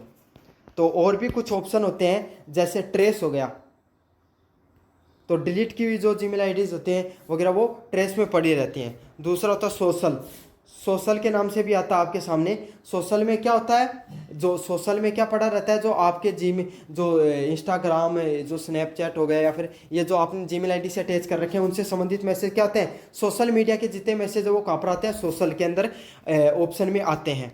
एक होता है स्पैम, तो स्पैम में क्या आते हैं? कौन से आते हैं? मार्केटिंग से संबंधित हो गया, या फिर जो आपकी मेल है वो मेल काम की नहीं है, जो मेल फेक हो सकती हैं, जो आपके हैक कर सकती हैं, जो अनऑथराइज्ड होती हैं, वो कहाँ पर होती हैं? स्पैम, जो ईमेल के अंदर या जीमेल के अंदर जो स्पैम का ऑप्शन होता है वहाँ पर रहती हैं। तो यही पर्सन बनेंगे ईमेल में, इससे बाहर एक भी पर्सन नहीं आएगा ईमेल के अंदर। बाकी सारा का सारा मैंने आपको करवा दिया है। तो ये यूनिट नंबर 2 भी आपकी ख़त्म हो गई। अब शुरू करेंगे अपन यूनिट नंबर 3 को। इसमें क्या है? Type of cyber threats. तो किस किस प्रकार के साइबर थ्रेट्स होते हैं आपको इस पर बात करेंगे। अब बात करें अगले वाले 3 नंबर यूनिट की तरफ, साइबर खतरों के प्रकार, टाइप्स ऑफ साइबर थ्रेट्स। तो कितने प्रकार के साइबर खतरे होते हैं इन पर अपन बात करने का प्रयास करेंगे। तो जो साइबर थ्रेट में क्या होते हैं? सबसे पहले आते हैं वायरस हो गया, वोम हो गया, ट्रोजन्स हो गया। ये सब क्या होते हैं? ये जैसे आप बीमार होते हैं तो बैक्टीरिया होते हैं ना आपके, बैक्टीरिया हो गया, वायरस हो गया, प्रोटोजोआ हो गए, या आपके शरीर को नुकसान पहुंचाते हैं, हानिकारक होते हैं। ऐसे कंप्यूटर को बीमार करने के लिए वायरस, वोम्स और ट्रोजन्स नाम के ये वायरस होते हैं, ये जो मतलब खतरे होते हैं, ये क्या कर देते हैं? कंप्यूटर को खराब कर देते हैं, नुकसान कर लेते हैं, बीमार कर देते हैं। अगले वाले टर्म देख, ये सब टर्म आएंगे आपके सामने और इनसे संबंधित प्रश्न पूछा जाएगा। ये देख रहे हैं फिशिंग किसे कहते हैं, तो आपको यहाँ पर आपको ये डेफिनेशन सब वो आती है, उनको करना होता है। अगले वाला क्या है? नकली वेबसाइट व ईमेल से डाटा चुराना। मतलब आप क्या करते हैं, लोग फिशिंग करके क्या कर लेते हैं? किसी की जो पर्सनल जानकारी है वो चुरा लेते हैं। तो काफ़ी बार नहीं आता, लिंक वगैरह आते हैं, उस पर क्लिक करते हो तो आपकी पर्सनल जानकारी है वो सामने वाले के पास चली जाती है। तो उसे क्या कहा जाता है? फिशिंग कहा जाता है। किसी के डेटा को चुराना, व्यक्तिगत डाटा को चुराना फिशिंग में आता है। अगले वाला है रैंसमवेयर। तो रैंसमवेयर जहाँ पर शब्द दिख जाए वहाँ पर फिरौती मांगने जैसा शब्द आएगा। तो रैंसमवेयर क्या होगा? किसी का डाटा लॉक करके, किसी का ऐप वगैरह हैक करके आपने क्या कर लिया? उससे पैसे मांग रहे कि मुझे तो 5 लाख रुपए, 5 करोड़ रुपए दो, जितना जैसा ऐप हैक किया आपने वैसा पैसा मांगते हो, उसे क्या कहता है? रैंसमवेयर कहा जाता है। तो फिरौती मांगने से संबंधित शब्द आ जाए तो रैंसमवेयर करके आ जाना। व्यक्तिगत डाटा चुराने से संबंधित शब्द आ जाए तो फिशिंग कर देना। अगले वाला स्पाईवेयर व एडवेयर। तो जो स्पाईवेयर का काम क्या था? स्पाई शब्द से समझ पता चल गया आपको, किसी का चुपचाप डाटा है वो क्या करेगा? डाटा है उसको ट्रैक करेगा, डाटा को आपको चेक मतलब चुराने का प्रयास करेगा। एडवेयर क्या होता है? ऐड दिखाने का कार्य करता है एडवेयर। और दोनों ही क्या करते हैं? आपका डाटा है वो लीक करने का प्रयास करते हैं। अगले वाला क्या होता है? MS dose. तो वेबसाइट को बंद करना। डोज क्या कर देता है? डिनाइल ऑफ सर्विस के नाम से जाना जाता है, डिनाइल ऑफ सर्विसेज। तो ये क्या करते हैं? ये जैसे क्या होता है, कभी कभी आप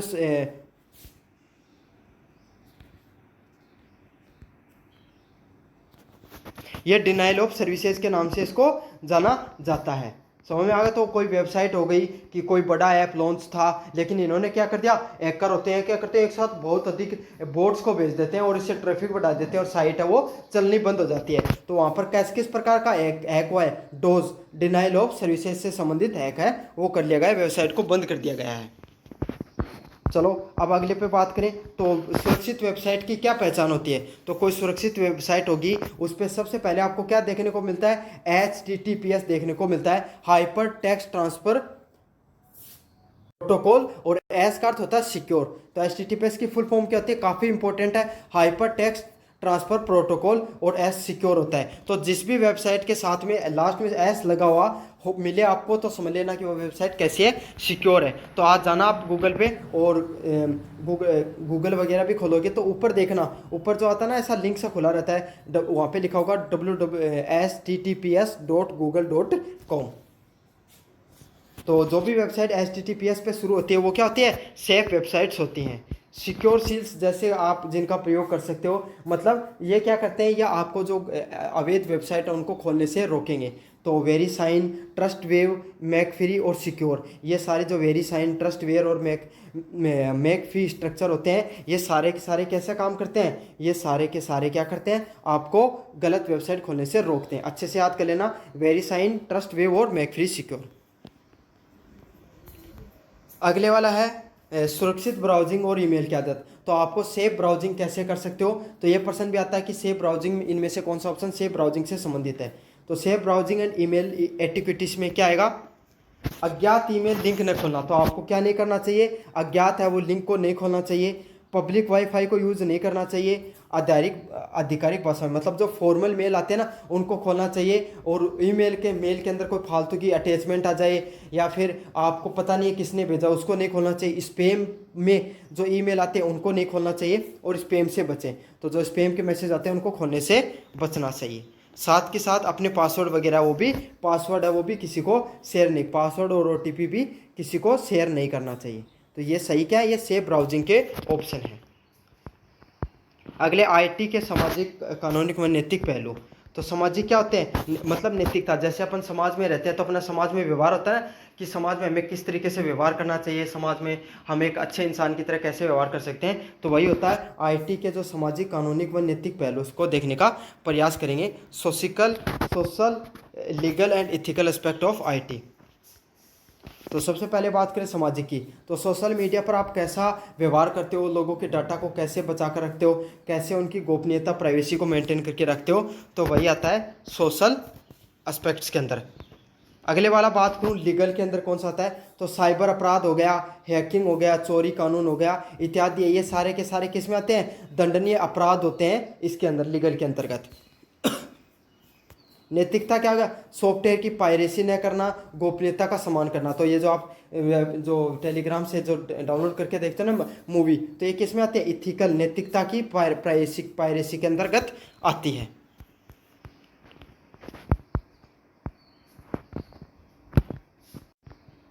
अगले वालों की बात करूं तो साइबर अपराध और उसकी रोकथाम। तो साइबर क्राइम एंड प्रिवेंशंस, तो कोई भी डेटा को चोरी करना, पहचान की चोरी करना, बैंकिंग फ्रॉड करना, स्टॉकिंग करना, ये सारे के सारे किस में आते हैं, साइबर क्राइम के अंतर्गत आते हैं। तो आप जो डेटा की चोरी कर लेते हो, पहचान की चोरी मतलब किसी की प्राइवेट चीज़ों को आप शेयर कर देते हो, या बैंकिंग फ्रॉड वगैरह आते हैं, तो ये कौन सी श्रेणी में आते हैं, ये साइबर क्राइम के अंतर्गत आते हैं। तो इनसे बचने के लिए आपको क्या करना चाहिए, स्ट्रॉन्ग, मजबूत पासवर्ड्स का यूज़ करना चाहिए, एंटीवायरस का यूज़ करना चाहिए, फायरवॉल होता है उनका प्रयोग करना चाहिए, और 2 फैक्टर ऑथेंटिफिकेशन का उपयोग में लेना चाहिए। तो इसमें क्या होता है, आपका स्ट्रॉन्ग पासवर्ड आपको उपयोग में लेने चाहिए, एंटीवायरस है उनको प्रयोग में लेना चाहिए, फायरवॉल का उपयोग में लेना चाहिए। और अगर साइबर अपराध से संबंधित आपको कोई भी चीज़ है, कोई भी अगर क्राइम हो जाता है, तो आप वहाँ पर क्या कर सकते हो, जो मैसेज वगैरह कर सकते हो, अपनी FIR दर्ज करा सकते हो cybercrime.gov.in के अंदर।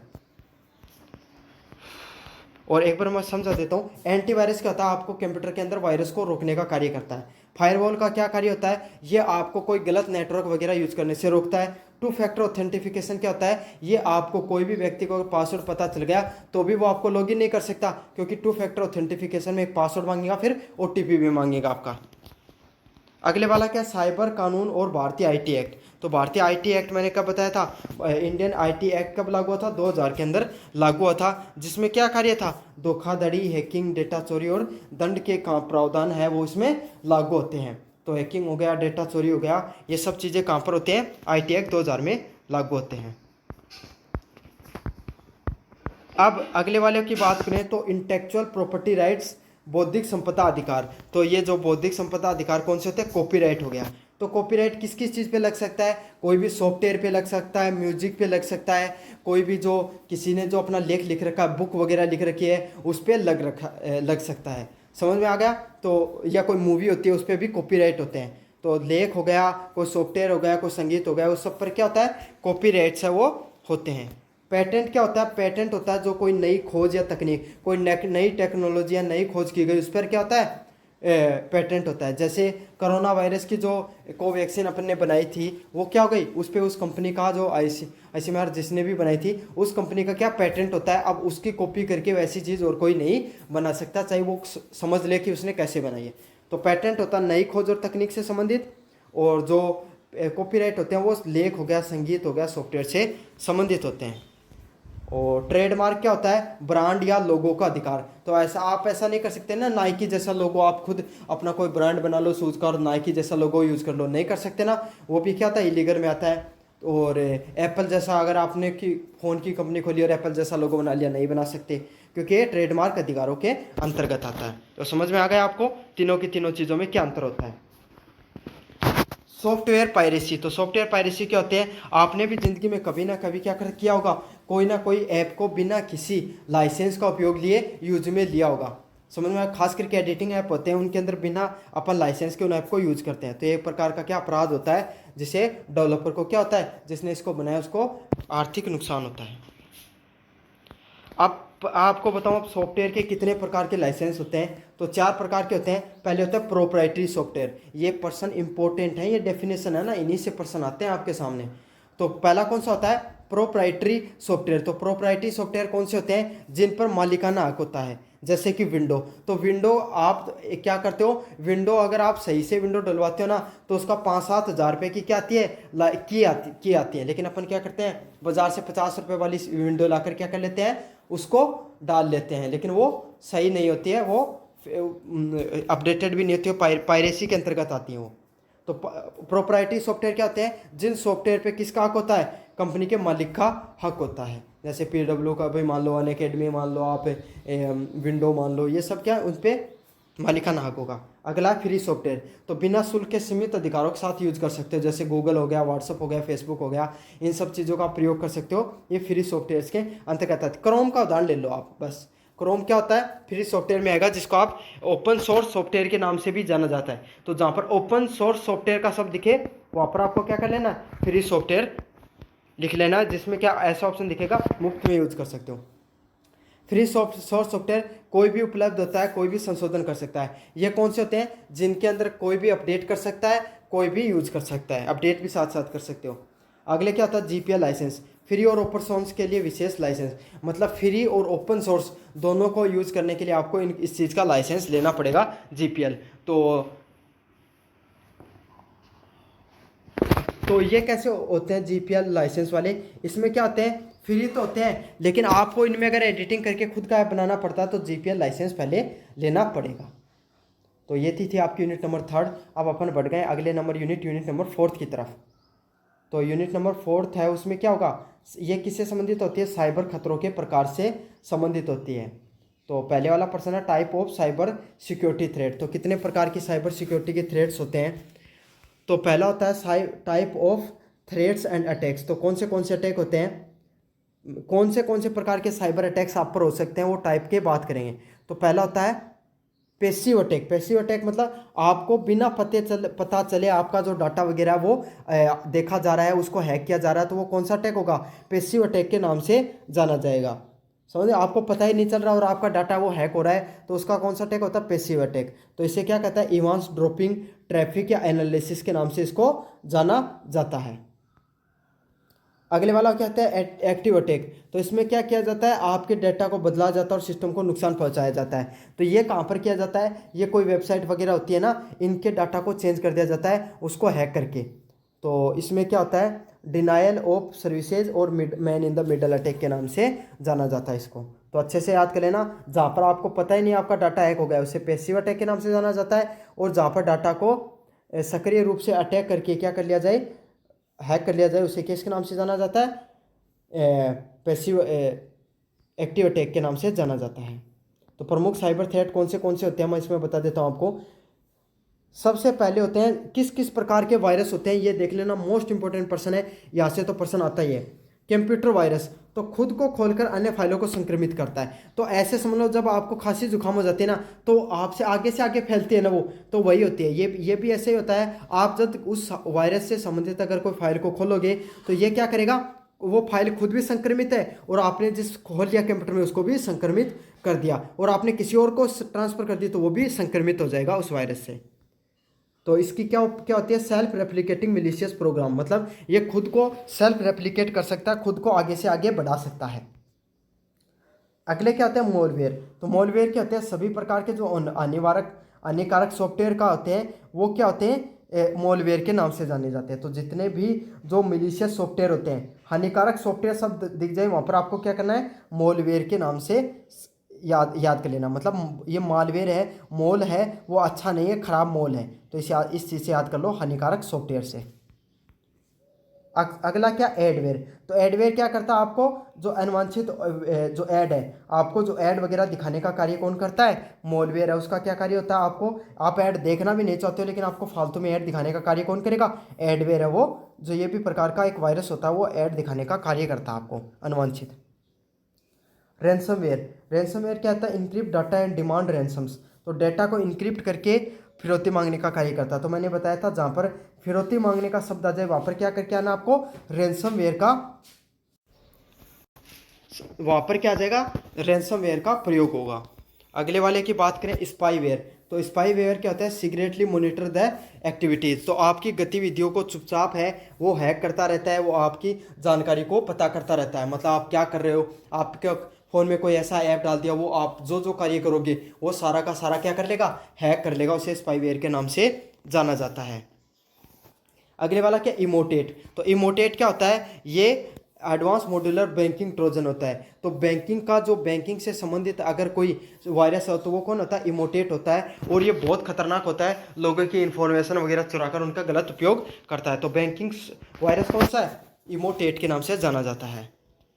अगले वाला कौन, आइडेंटिटी थेफ्ट। तो आपकी जो निजी जानकारी, पर्सनल जानकारी को चुराकर उसका गलत उपयोग किसके द्वारा किया जाता है, आइडेंटिटी थेफ्ट नामक वायरस के द्वारा किया जाता है। अगले वाला है डोज अटैक। तो डिनाइल ऑफ सर्विस का जो अटैक आता है, जो आपकी जो सर्विस होती है, सेवा होती है वेबसाइट वगैरह पे, वो काम करना बंद कर देती है। तो वो किसके द्वारा करती है, डोज अटैक के द्वारा करती है। उससे सेवा है वो आपकी क्या हो जाती है, बाधित हो जाती है, काम नहीं करती हैं। अगले वाला मैन इन द मिडल। दो पक्षों के बीच में डेटा को चुराता है या बदलने का कार्य करता है, वो कौन सा होता है, मैन इन द मिडल के नाम से उसको जाना जाता है। अगले वाला है फिशिंग। तो जो नकली ईमेल या साइट बनाकर जानकारी चुराने का कार्य होता है वो किसका होता है, फिशिंग साइट्स का कार्य होता है। ये नकली ईमेल बनाएंगे और आपकी जानकारी वगैरह चुराएंगे, तो ऐसा शब्द आ जाएगा, मोस्ट इंपॉर्टेंट है ये फिशिंग वाला। तो वो क्या करते हैं, जानकारी चुराने का कार्य करते हैं। अगले वाला एसक्यूएल इंजेक्शन। तो वेबसाइट हो गई, डाटाबेस हो गया, उसका हानिकारक कोड को ये क्या करेंगे, कोई डाटाबेस होगा, गूगल का डाटाबेस में गए, वहाँ पर अंदर चला गया, उसके डाटा कॉपी किया और आपको भेज दिया, तो वो कौन सा होगा, एसक्यूएल होगा। और पासवर्ड अटैक। तो किसी के पासवर्ड चुरा लिए जाते हैं तो वो क्या होता है, पासवर्ड अटैक होता है। तो इसमें इंपॉर्टेंट कौन से मैं आपको बता देता हूँ। सबसे पहले वाला मोलवेयर मतलब जहाँ पर हानिकारक सॉफ्टवेयर होगा वो मोलवेयर होगा, ये इंपॉर्टेंट आता है। एडवेयर किससे संबंधित, ऐड दिखाने से। रैंसमवेयर मतलब क्या होता है, जो आपको क्या करेगा, आपसे फिरौती मांगने का काम करेगा, तो फिरौती रैंसमवेयर मांगता है। बाकी नीचे वाला कोई नहीं है। एक इसमें इंपॉर्टेंट होता है फिशिंग। तो जो नकली वेबसाइट वगैरह बनाने का चुराने काम करता है वो क्या होता है, फिशिंग में आता है। अब बात करें नेटवर्क सिक्योरिटी की आपके सामने। तो नेटवर्क सिक्योरिटी क्या होती है ये आपको देखेंगे। तो रिस्क, इसमें पहले आता है रिस्क मैनेजमेंट। तो रिस्क मैनेजमेंट क्या होता है नेटवर्क सिक्योरिटी में, तो आपको पहले से पता हो कि किस तरीके से कौन सी वेबसाइट है वो ख़राब है, जहाँ पर जाने से आपका डाटा चुराया जा सकता है, उसको क्या कहा जाता है, रिस्क मैनेजमेंट के नाम से जाना जाता है। अगले वाला एसेट एंड देयर टाइप्स। तो किस किस प्रकार के एसेट्स आपको मिलेंगे। सबसे पहले डाटा हो गया, डाटा मतलब यूजर की डाटा हो गया, और फाइल हो गई, ये क्या होता है, डाटा होता है। एप्लीकेशन क्या होते हैं, एप्लीकेशंस को किस नाम से जाना जाता है, ऐप के नाम से जाना जाता है। तो ईमेल हो गया, सर्वर हो गया, वेब ऐप्स हो गए, ये कैसे कैसे उदाहरण होंगे, एप्लीकेशंस का उदाहरण होंगे। सिस्टम के बात करें तो सिस्टम ऑपरेटिंग सिस्टम होते हैं, जिसमें ऑपरेटिंग सिस्टम होगा, डेटाबेस हो गया, ये किसका नाम होते हैं? सिस्टम्स का नाम होते हैं, इनको सिस्टम्स के नाम से जाना जाता है। नेटवर्क में क्या होते हैं? राउटर हो गया, स्विच हो गया, इंटरनेट हो गया, ये नेटवर्क के उदाहरण होते हैं। तो डाटा का क्या उदाहरण होते हैं? फाइल वगैरह डाटा का उदाहरण होते हैं। एप्लीकेशन पे क्या हो गई? जो ऐप वगैरह हो गई, वेबसाइट हो गई, ईमेल सर्वर्स हो गई, ये ऐप में इसके नाम से जाने जाते हैं। सिस्टम पर कौन आते हैं? ऑपरेटिंग सिस्टम या डाटाबेस के नाम से इनको जाना जाता है।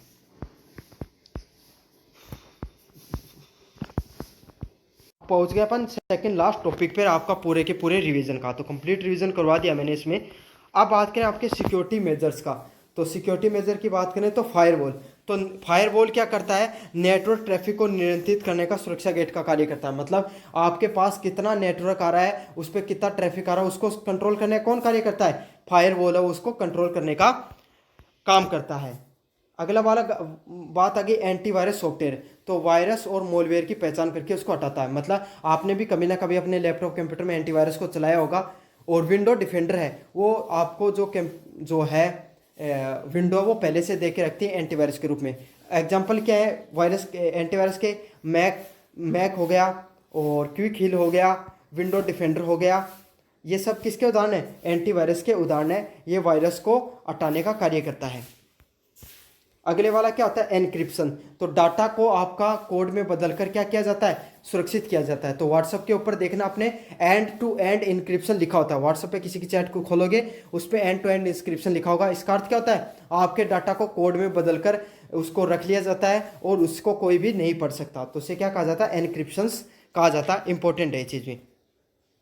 Multi factor authentication. तो 2 स्टेप 3 स्टेप जो ऑथेंटिफिकेशन होता है उसी को क्या बोला जाता है? मल्टी फैक्टर ऑथेंटिफिकेशन के नाम से जाना जाता है। इसमें 2 या 2 से अधिक सत्यापनों के स्तरों का प्रयोग किया जाएगा। तो पहले आपको पासवर्ड लगाएगा, फिर OTP लगाएगा, उसे क्या कहा जाता है? 2 स्टेप ऑथेंटिफिकेशन के नाम से जाना जाता है।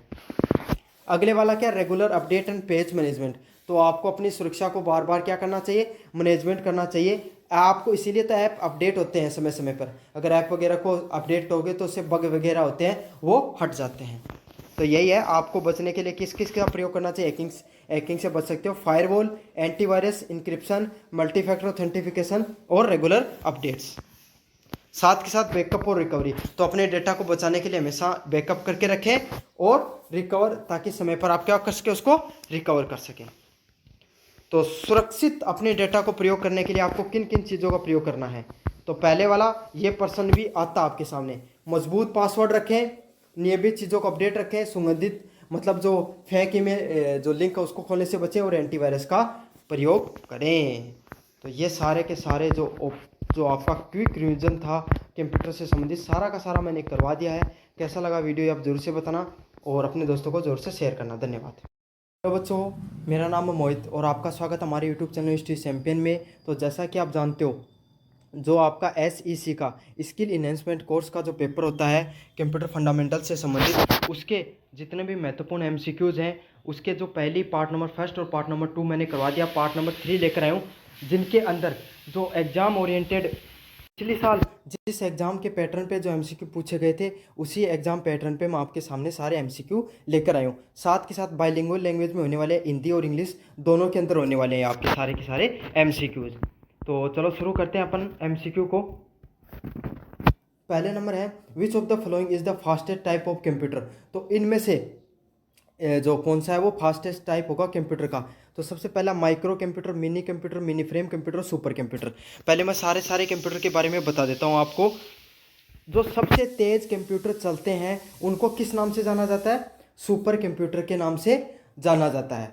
समझ में आ गया? जो और ये कहाँ पर यूज़ किया जाता है इनको? साइंटिस्ट के द्वारा यूज़ किया जाता है इनको, है ना। वेदर वगैरह में किया जाता है, जो एरोनॉटिक्स हो गया वहाँ पर यूज़ किया जाता है, स्पेस टेक्नोलॉजी से संबंधित यूज़ किया जाता है। तो जितने भी साइंटिस्ट और हाई जो कैलकुलेशन से संबंधित जो डाटा जिनमें कैलकुलेट किया जाता है, उसे क्या कहा जाता है? सुपर कंप्यूटर कहा जाता है। अब भारत का पहला सुपर कंप्यूटर किस नाम से था, आपको ये बताना है। अब फिर अपन बात करें माइक्रो कंप्यूटर। तो माइक्रो कंप्यूटर कौन से होते हैं? जो कंप्यूटर आप आपके घर में यूज करते हो ना, लैपटॉप हो गया, टैबलेट हो गया या डेस्कटॉप कंप्यूटर हो गया, उन्हें क्या कहा जाता है? माइक्रो कंप्यूटर के नाम से ही जाना जाता है। अब हिंदी मीडियम वाले बच्चे ऐसे मत कह देना कि सर माइक्रो कंप्यूटर, हम तो इंग्लिश मीडियम में लिख रखा आपने, तो माइक्रो कंप्यूटर ही आएगा आपके भी, याद रखना है, इसका अलग नाम नहीं आता, माइक्रो कंप्यूटर के नाम से ही जानते हैं। तो घर में जो यूज करते हो ना आप, लैपटॉप हो गया, कंप्यूटर हो गया, टैबलेट हो गया, वो माइक्रो कंप्यूटर की श्रेणी में आते हैं।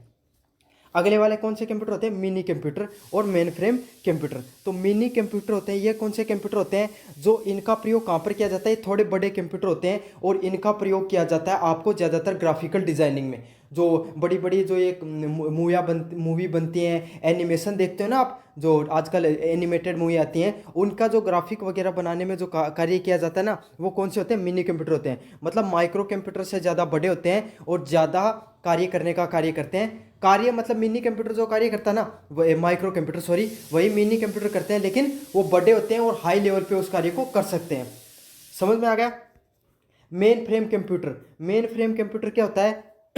ये एक ऐसा कंप्यूटर होता है जिसमें ये एक कंप्यूटर जुड़ा होगा और बाकी उससे सारे अलग अलग कंप्यूटर जुड़े होते हैं। जैसे कि जो बैंक के सर्वर में एक मेन कंप्यूटर जुड़ा होगा और बाकी के उससे सारे के सारे कंप्यूटर जुड़े होते हैं। तो एक कंप्यूटर से अलग अलग जो कंप्यूटर जुड़े होते हैं एक मेन कंप्यूटर से, उस कंप्यूटर को क्या बोला जाता है? मेन फ्रेम कंप्यूटर बोला जाता है।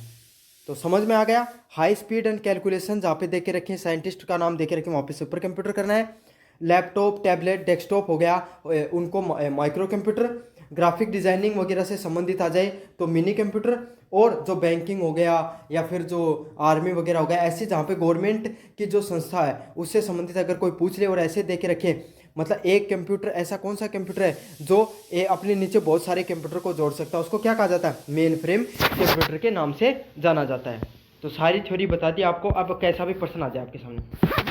अगले वाला है what does ALU stand for computer architecture. तो कंप्यूटर आर्किटेक्चर में ALU की फुल फॉर्म क्या होती है? तो ALU की फुल फॉर्म क्या होती है? Arithmetic logical unit. तो क्वेश्चन जब आपके सामने आएगा तो यही पूछा जाता है, अर्थमेटिकल ये CPU का पार्ट होता है। CPU के दो पार्ट होते हैं, ALU और कंट्रोल यूनिट। डिटेल में मैंने पार्ट नंबर 2 में बता दिया है कंट्रोल यूनिट का क्या काम होता है, ALU का क्या काम होता है। वीडियो नहीं देखा तो देख लेना, डिस्क्रिप्शन में लिंक मिल जाएगा। Which memory is a volatile in nature. तो इनमें से कौन सी मेमोरी है वो वोलेटाइल होती है? तो आपको पता वोलेटाइल मेमोरी कौन सी होती है? रैम होती है।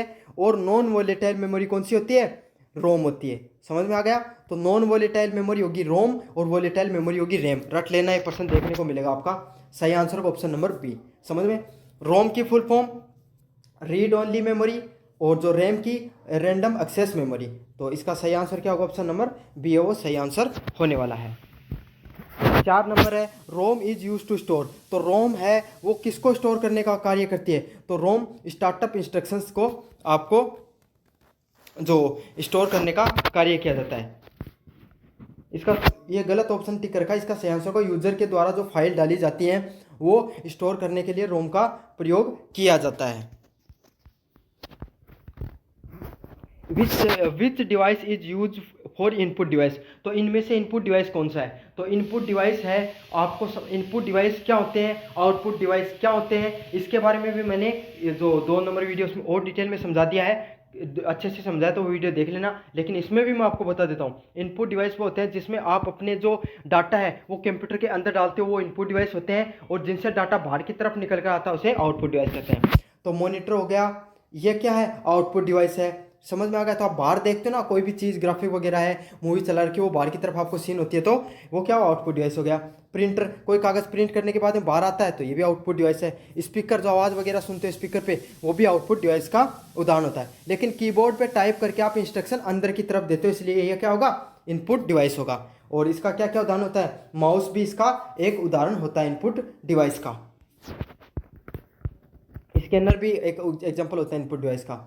Which of the following is a pointing device. तो पॉइंटिंग डिवाइस क्या होता है? पॉइंटिंग डिवाइस वो होता है जिस पे आप मतलब पॉइंट करके आप जो करते हैं, तो आपको पता होगा माउस में कर्सर होता है और वो कर्सर से आप किसी भी चीज़ पर ले जाकर टिक करते हो तो वो पॉइंट करके कार्य करता है ना। तो इसका सही आंसर क्या होगा? माउस है वो क्या होगा? एक पॉइंटिंग डिवाइस होगा। बाकी यहाँ पर कीबोर्ड है, माउस, स्कैनर और माइक्रोफोन, ये चारों के चारों इनपुट डिवाइस के भी उदाहरण है, तो ये भी याद कर लेना। हार्डवेयर रेफर्स टू, तो हार्डवेयर क्या होता है आपको इसके बारे में बताना है। तो हार्डवेयर क्या होता है, जो कंप्यूटर पे जिन चीज़ों को आप छू सकते हो, समझ गए, और जो उन सब चीज़ों को क्या कहा जाता है, हार्डवेयर के नाम से जाना जाता है। Physical component of a computer, computer की जो जो फिजिकली जो चीज़ होती हैं जिनको अपन छू सकते हैं उन्हीं को क्या कहा जाता है, हार्डवेयर कहा जाता है। अगला, ऑपरेटिंग सिस्टम की आवश्यकता क्यों पड़ी, what an operating system is acquired. तो क्या होगा, manage hardware and software resources. तो हार्डवेयर और जो सॉफ्टवेयर जो उनके बीच में समन्वय स्थापित करने के लिए किसका प्रयोग किया जाता है, ऑपरेटिंग सिस्टम का यूज किया जाता है। ऑपरेटिंग सिस्टम के क्या उदाहरण होते हैं, ऑपरेटिंग सिस्टम विंडो हो गया, लाइनेक्स हो गया, यूनेक्स हो गया, ये जो आपका क्या नाम है उसका, MS DOS हो गया, और ये एंड्रॉयड हो गया। तो ये सारे के सारे ऑपरेटिंग सिस्टम के काम होते हैं। और ऑपरेटिंग सिस्टम क्या होते हैं, जिनके ऊपर एप्लीकेशन सॉफ्टवेयर कार्य करते हैं उसे एप्लीकेशन, और जो यूजर है वो कार्य करता है, या हार्डवेयर सॉफ्टवेयर के बीच में ऑपरेट करने का कार्य कौन करता है, ऑपरेटिंग सिस्टम कार्य करता है। तो ये भी काफ़ी इंपॉर्टेंट पर्सन है। Which of the following is a single user operating system. तो इनमें से एकल उपयोग करता है ऑपरेटिंग सिस्टम कौन सा है, मतलब इस पे सिर्फ एक ही व्यक्ति है वो काम कर सकता है इसमें से।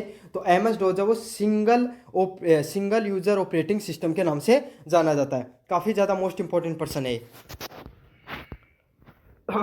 तो which type of the operating system have allows multiple task at the same time. तो कौन सा ऑपरेटिंग सिस्टम एक साथ कई कार्यों की अनुमति देता है, तो टाइम शेयरिंग ऑपरेटिंग सिस्टम। तो टाइम शेयरिंग ऑपरेटिंग सिस्टम क्या होता है, जिसपे एक से अधिक कई व्यक्ति एक साथ कार्य कर सकते हैं, उसे टाइम शेयरिंग ऑपरेटिंग सिस्टम के नाम से जाना जाता है।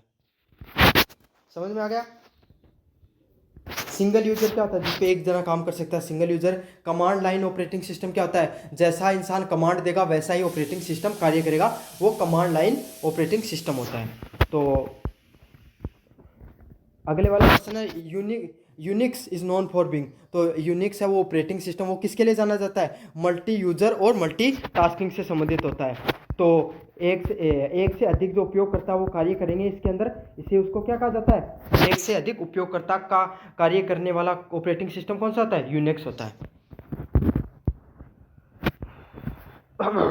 तो कौन सी प्रोग्रामिंग लैंग्वेज निम्न स्तर की लैंग्वेज मानी जाती है। तो लो लेवल लैंग्वेज कौन सी होती है, असेंबली लैंग्वेज है। तो दो प्रकार की लैंग्वेज होती है, मशीन लैंग्वेज और असेंबली लैंग्वेज। तो लो लेवल लैंग्वेज के नाम से किसको जाना जाता है, असेंबली लैंग्वेज को जाना जाता है। तो अब अपन पर्सन में आपको बताऊंगा, अब अपन पर्सन करेंगे वेब डेवलपिंग से। जो प्रोग्रामिंग लैंग्वेज के पिछले पर क्वेश्चन काफ़ी ज़्यादा आए थे, इसलिए अलग से पर्सन लेकर आया हूँ मैं प्रोग्रामिंग लैंग्वेज की कुछ। तो वो देख लो आप, अगर आप, क्योंकि ये प्रोग्रामिंग लैंग्वेज का पर्सन आ गया तो आप में से काफ़ी बच्चे कर भी नहीं पाओगे, इसलिए लेकर आए extra person. Which language is widely use for web development. तो कौन सी भाषा का व्यापक रूप से उपयोग में की जाती है। तो वेब विकास में, वेब विकास क्या होता है, वेबसाइट वगैरह बनाने में कौन सी भाषा का सबसे ज़्यादा उपयोग किया जाता है। तो आप जो भी वेबसाइट खोलते हो वो पीछे जिसमें कोडिंग की जाती है, समझ में आ गया। जो आप देखते हो ना, काफ़ी बार आपने वीडियो देखे होंगे, टेक्निकल या मूवी देखे होंगे, जिसमें वो कंप्यूटर पे बैठा बैठा कुछ टाइप कर रहा था, 01 ऐसा कुछ होता है, जिसमें मतलब ऐसा डॉट वगैरह ऐसा पीछे चलता है बैकग्राउंड में, तो उसे लैंग्वेज बोला जाता है। तो वेब विकास में, वेबसाइट के निर्माण में किसका प्रयोग किया जाता है, जावा स्क्रिप्ट का प्रयोग किया जाता है। अगले वाला प्रश्न है, पाइथन किस प्रकार की भाषा का उदाहरण है। तो हाई लेवल इंटरप्रेटेड लैंग्वेज का मतलब उच्च स्तर की भाषा का उदाहरण कौन सी है इसमें, पाइथन। तो पाइथन कौन सी उच्च स्तर की लैंग्वेज है, उसको पाइथन के नाम से जाना जाता है। पाइथन लैंग्वेज है जो, ये भी एक तरीके से कोडिंग के ही काम आती है, आपके वेबसाइट वगैरह बनाने के। अगले वाला है, high level language belongs to.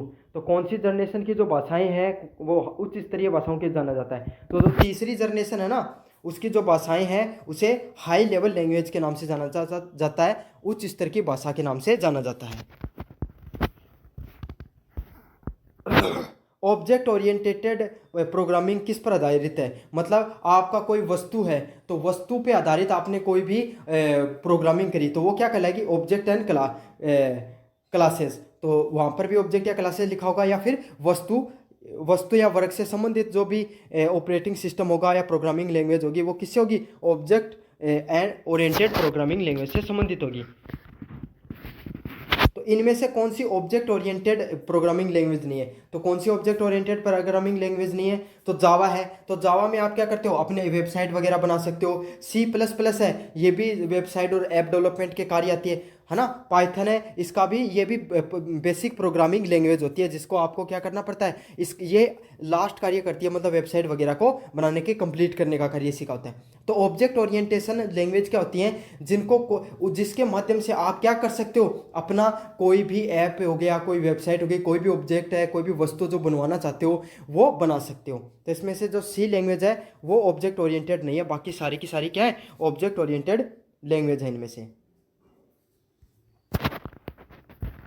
अगले वाला फंक्शन प्रोग्रामिंग फोकस ऑन। तो फंक्शन प्रोग्रामिंग है वो किस पर डिपेंड करती है, functions as a first class citizen. जो फंक्शन होते हैं ना, फंक्शन, तो अब फंक्शन ही नाम आएगा क्योंकि कंप्यूटर में ज़्यादातर चीज़ें आपको इंग्लिश में देखने को मिलेंगी। तो फंक्शन है वो प्रथम, अपने आप को प्रथम व्यक्ति के रूप में मांगती है फंक्शंस को। जो फंक्शन लैंग्वेज होगी वो फंक्शंस को ही प्रथम व्यक्ति के रूप में देखती हैं, अपना प्रथम कर्तव्य के रूप में देखती हैं, क्योंकि उसको कमांड ही वही मिलता है कि आपको जो फंक्शंस दिए गए हैं उस पर ही कार्य करता है। तो वेबसाइट पे आप देखते हो ना, होम बटन, वीडियो सेक्शन हो गया, प्लेलिस्ट सेक्शन हो गया यूट्यूब पे, तो यही होता है उसका फंक्शन वाला सिस्टम। प्रोलोंग किस प्रोग्रामिंग पद्धति पर आधारित है? तो Prolog is an example of which programming paradigm. तो किस पे है, लॉजिक पे डिपेंड करती है, तर्क पे डिपेंड करती है। जो प्रोलोंग है वो तर्क आधारित प्रोग्रामिंग लैंग्वेज है। HTML क्या है? तो HTML की फुल फॉर्म क्या होती है, हाइपर टेक्स्ट मार्कअप लैंग्वेज। तो इसको मार्कअप लैंग्वेज के नाम से ही जाना जाता है, इसका यही सही ऑप्शन होगा। Which of the following is a scripted language. तो इनमें से स्क्रिप्टेड लैंग्वेज कौन सी होती है, मतलब स्क्रिप्टेड लैंग्वेज क्या होती है, जो फिक्स होती है एकदम, जिसको आपको यूज करना, ये मतलब एकदम इंग्लिश की तरह से लैंग्वेज होती है, जैसे भाषा में फिक्स वर्ड होते हैं ना, ऐसे ही पाइथन के भी फिक्स चीज़ें होती हैं। तो इसका सही आंसर क्या होगा, ऑप्शन नंबर बी, स्क्रिप्टेड भाषा के रूप में इसको जाना जाता है। तो अब मैं आपको एक बात बता दूं, ये जो पर्सन आएंगे ऐसे इसी भाषा में पूछे जाएंगे, और ऐसे पर्सन अगर आपके सामने आ गए तो आपको करना बहुत ज़्यादा मुश्किल हो जाएगा, इसीलिए मैं आपको करवा रहा हूँ, अच्छे से करके चले जाना वेब डेवलपमेंट से संबंधित पर्सन भाषा से। Which language is commonly use for Android app development. तो एंड्रॉयड ऐप बनाने के लिए सामान्यतः किस भाषा का उपयोग किया जाता है? तो एंड्रॉयड ऐप है उसको डेवलपमेंट करने के लिए किस भाषा का प्रयोग किया जाता है, जावा का। तो जावा लैंग्वेज है उसका सबसे ज़्यादा प्रयोग में लिया जाता है एंड्रॉयड ऐप को बनाने के लिए। समझ में आ गया, काफ़ी मोस्ट इंपॉर्टेंट पर्सन है। तो कौन सी भाषा का प्रयोग किया जाएगा, जावा लैंग्वेज का प्रयोग में लिया जाएगा। Which language is mainly use for iOS app development. तो iOS होता है ना, जो एप्पल जो जिस चीज़ पे कार्य करता है उसको iOS सिस्टम बोलते हैं, और जो अपन जो नॉर्मल फ़ोन यूज करते हैं एप्पल के अलावा वो एंड्रॉयड वर्जन पे काम करते हैं। तो दोनों के आपको पता है, एप्पल का एप्पल स्टोर होता है, उस पर भाई आप हर कोई ऐप डाउनलोड नहीं कर सकते, और एंड्रॉयड का प्ले स्टोर होता है, समझ में आएगा, गूगल प्ले स्टोर होता है और उसका खुद का एप्पल स्टोर होता है। तो दोनों पे ऐप अलग अलग बनते हैं। गूगल प्ले स्टोर पे जो ऐप चल रहा है ज़रूरी नहीं कि वो एप्पल पे चले, ये तो आपको भी पता होगा। तो जो iOS उसका जो ऑपरेटिंग सिस्टम होता है वो iOS होता है, उस पर ऐप बनाने के लिए आपको किस भाषा का प्रयोग किया जाता है, तो स्विफ्ट भाषा का प्रयोग किया जाता है। अगले वाला है which of the following is essential for fronted web development. तो वेब डेवलपमेंट के लिए आपको किस प्रकार की भाषा का उपयोग में लिया जाता है, तो HTML, CSS और जावास्क्रिप्ट। तो कौन सी भाषाएं, HTML हो गया, CSS हो गया, जावास्क्रिप्ट हो गया, इनका उपयोग में लिया जाता है। याद रख लेना, वेबसाइट वगैरह बनाने के लिए CSS लैंग्वेज, HTML और जावास्क्रिप्ट इनका उपयोग में लिया जाता है। What language is use for server side scripting in web development. तो जो सर्वर पे जो स्क्रिप्टिंग की जाती है उसमें कौन सी भाषा का यूज किया जाता है, PHP भाषा का यूज लिया जाता है। विच programming language is use with the react native for cross platform app. तो रिएक्ट नेटिव में क्रॉस प्लेटफॉर्म ऐप बनाने के लिए, तो क्रॉस प्लेटफॉर्म ऐप बनाने के लिए कौन सी लैंग्वेज का यूज किया जाएगा, जावा स्क्रिप्ट लैंग्वेज का यूज में लिया जाएगा। तो याद कर लेना कि जो क्रॉस प्लेटफॉर्म ऐप्स होते हैं उनको बनाने के लिए किस लैंग्वेज का यूज किया जाता है, जावा स्क्रिप्ट लैंग्वेज का यूज में लिया जाता है। फ्लटर ऐप में मुख्य रूप से कौन सी भाषा यूज की जाती है, तो ड्राफ्ट लैंग्वेज है उसका यूज किया जाता है फ्लटर ऐप को बनाने में। डायनेमिक वेबसाइट के बैक एंड पे आमतौर पर किस पे बनाया जाता है? तो कोई भी वेबसाइट होती है ना, कोई भी वेबसाइट होती है तो उस पर आप जस्ट क्लिक करते हो कि टेलीग्राम पे जुड़ने के लिए लिंक पर क्लिक करें, तो आप लिंक पे क्लिक करके डायरेक्ट टेलीग्राम पे पहुंच जाते हो। ऐसे काफ़ी वेबसाइट में देखा होगा आपने। लेकिन ऐसी जो वेबसाइट होती है ना, उनके जो बैक एंड, जो पीछे का जो बैकग्राउंड बनाया जाता है वो कौन सी लैंग्वेज पे बनाया जाता है? वो पाइथन में, नोड जेएस और पीएचपी लैंग्वेज में बनाया जाता है। तो देखो कितने लॉजिकल पर्सन लेकर आया हूँ, इनमें से पक्की बात है कोई ना कोई पर्सन जरूर आ जाएगा आपके सामने। To store data in website which is use, तो आपको पता है आप वेबसाइट पे जो डाटा स्टोर करते हो, आप कहते हैं सरकारी रिजल्ट पे जाके आप नोटिफिकेशन डाउनलोड करते हो, तो वो सब चीज़ें तो डाटा स्टोर किया जाता है वो वेबसाइट पे, उसको कहाँ यूज किया जाता है? एसक्यूएल में यूज किया जाता है। समझ में आ गया आपको? वेबसाइट में डाटा संग्रहित करने के लिए किसका प्रयोग किया जाता है? एसक्यूएल का प्रयोग में लिया जाता है। तो ये तो थी आपकी जो इम्पोर्टेंट है वेब डेवलपमेंट से संबंधित पर्सन, मैंने सारे करवा दिए थे। अब यूनिट नंबर 2 की तरफ बढ़ते हैं अपन। यूनिट नंबर 2 है what is the full form of URL. तो यूआरएल की फुल फॉर्म क्या है? यूनिफॉर्म रिसोर्स लोकेटर के नाम से उसको यूआरएल को जाना जाता है।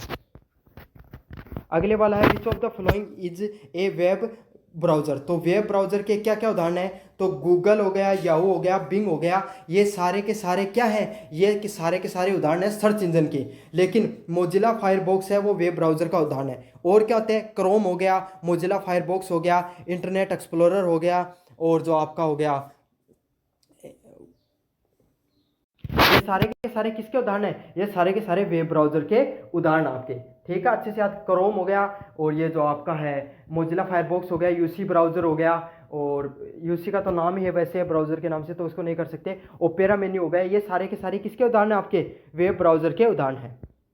सर्च इंजन पे क्या होता है? आप अपने वेबसाइट वगैरह को सर्च करने जाते हो, और वेब ब्राउज़र आपको जो वेबसाइट वगैरह उनको ब्राउज करने के लिए या फिर जो ऐप वगैरह को चलाने के लिए मदद देता है। अगले वाला है www की फुल फॉर्म क्या होती है? तो वर्ल्ड वाइड वेब इसकी है फुल फॉर्म होती है।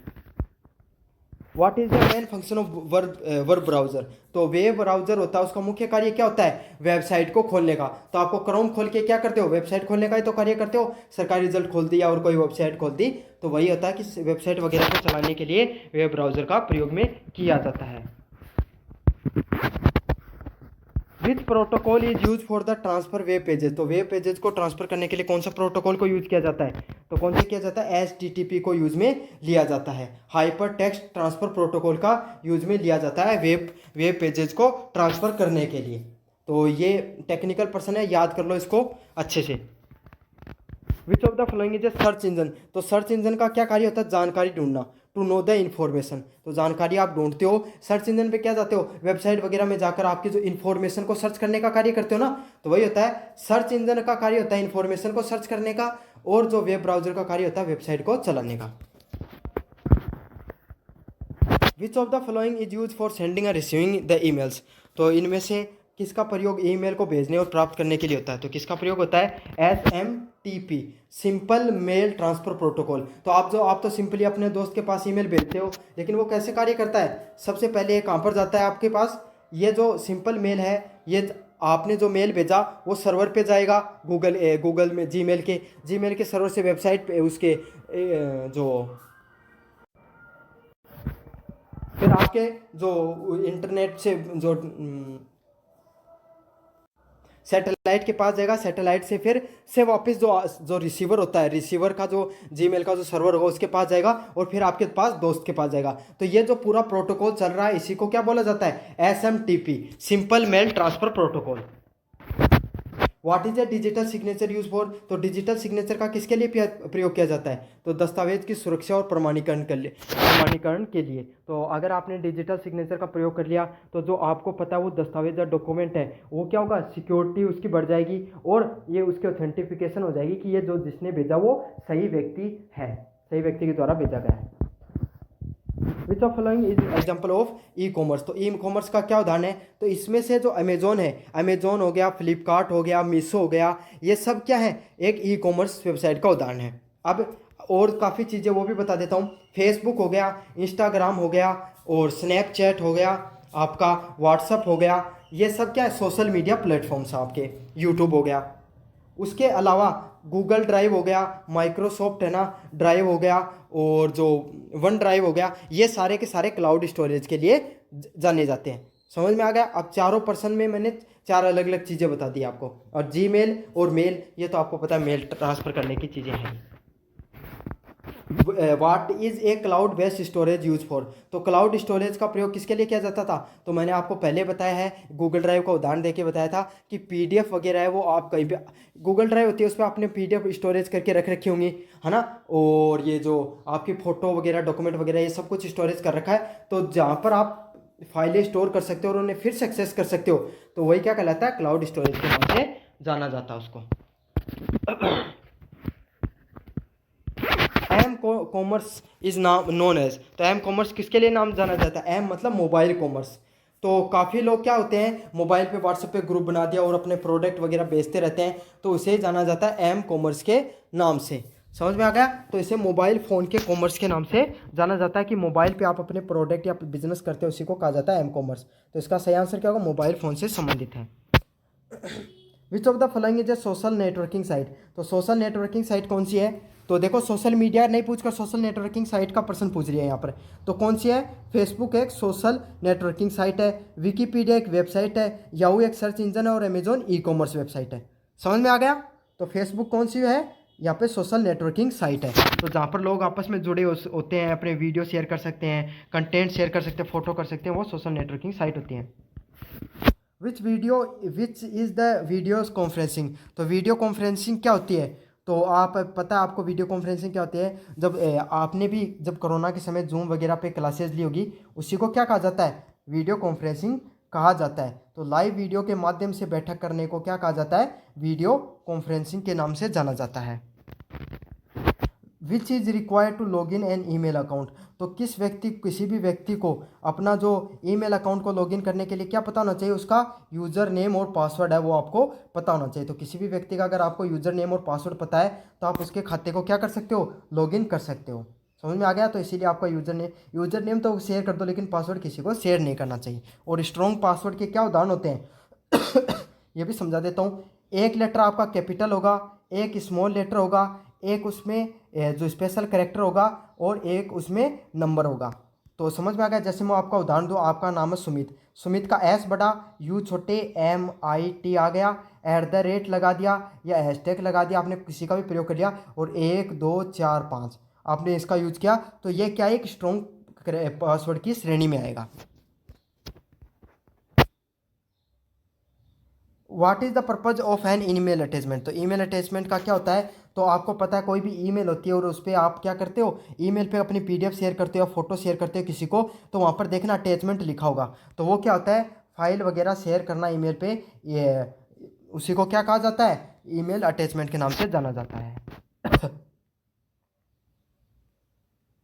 3 नंबर प्रश्न की बात करें, which of the following is a type of cyber threat, तो इनमें से कौन सा साइबर थ्रेट होता है, तो आपको पता है राउटर होता है वो इंटरनेट को कनेक्टिविटी से संबंधित होता है, मॉडेम भी वही होता है, फायरवेल क्या होता है, नेटवर्क की सिक्योरिटी में कार्य आता है, लेकिन मॉलवेयर है ये एक प्रकार का वायरस है जो कंप्यूटर पे हैक करने का कार्य करता है, तो यही होगा साइबर थ्रेट से संबंधित होगा। अगले वाला, which indicate a secure website in A browser, तो कोई भी ब्राउज़र होता है उसमें सिक्योर वेबसाइट कैसे पता चलेगी, जिस वेबसाइट के पहले HTTPS लगा हो वो वेबसाइट क्या होगी, सिक्योर होगी, और इसकी फुल फॉर्म क्या होती है, hyper text transfer protocol secure. समझ में आ गया आपको। अब आप जाना और क्या करना, आप जाकर के यूट्यूब खोलना, समझ में, यूट्यूब खोलोगे क्रोम पे जाकर, तो वहाँ पर क्या लिखा हुआ आएगा, https.youtube.com, ठीक है। अभी जाओ और सिंपल यूट्यूब नहीं, क्रोम पे जाके यूट्यूब को खोलो, फिर आपको ये लिखा हुआ मिलेगा।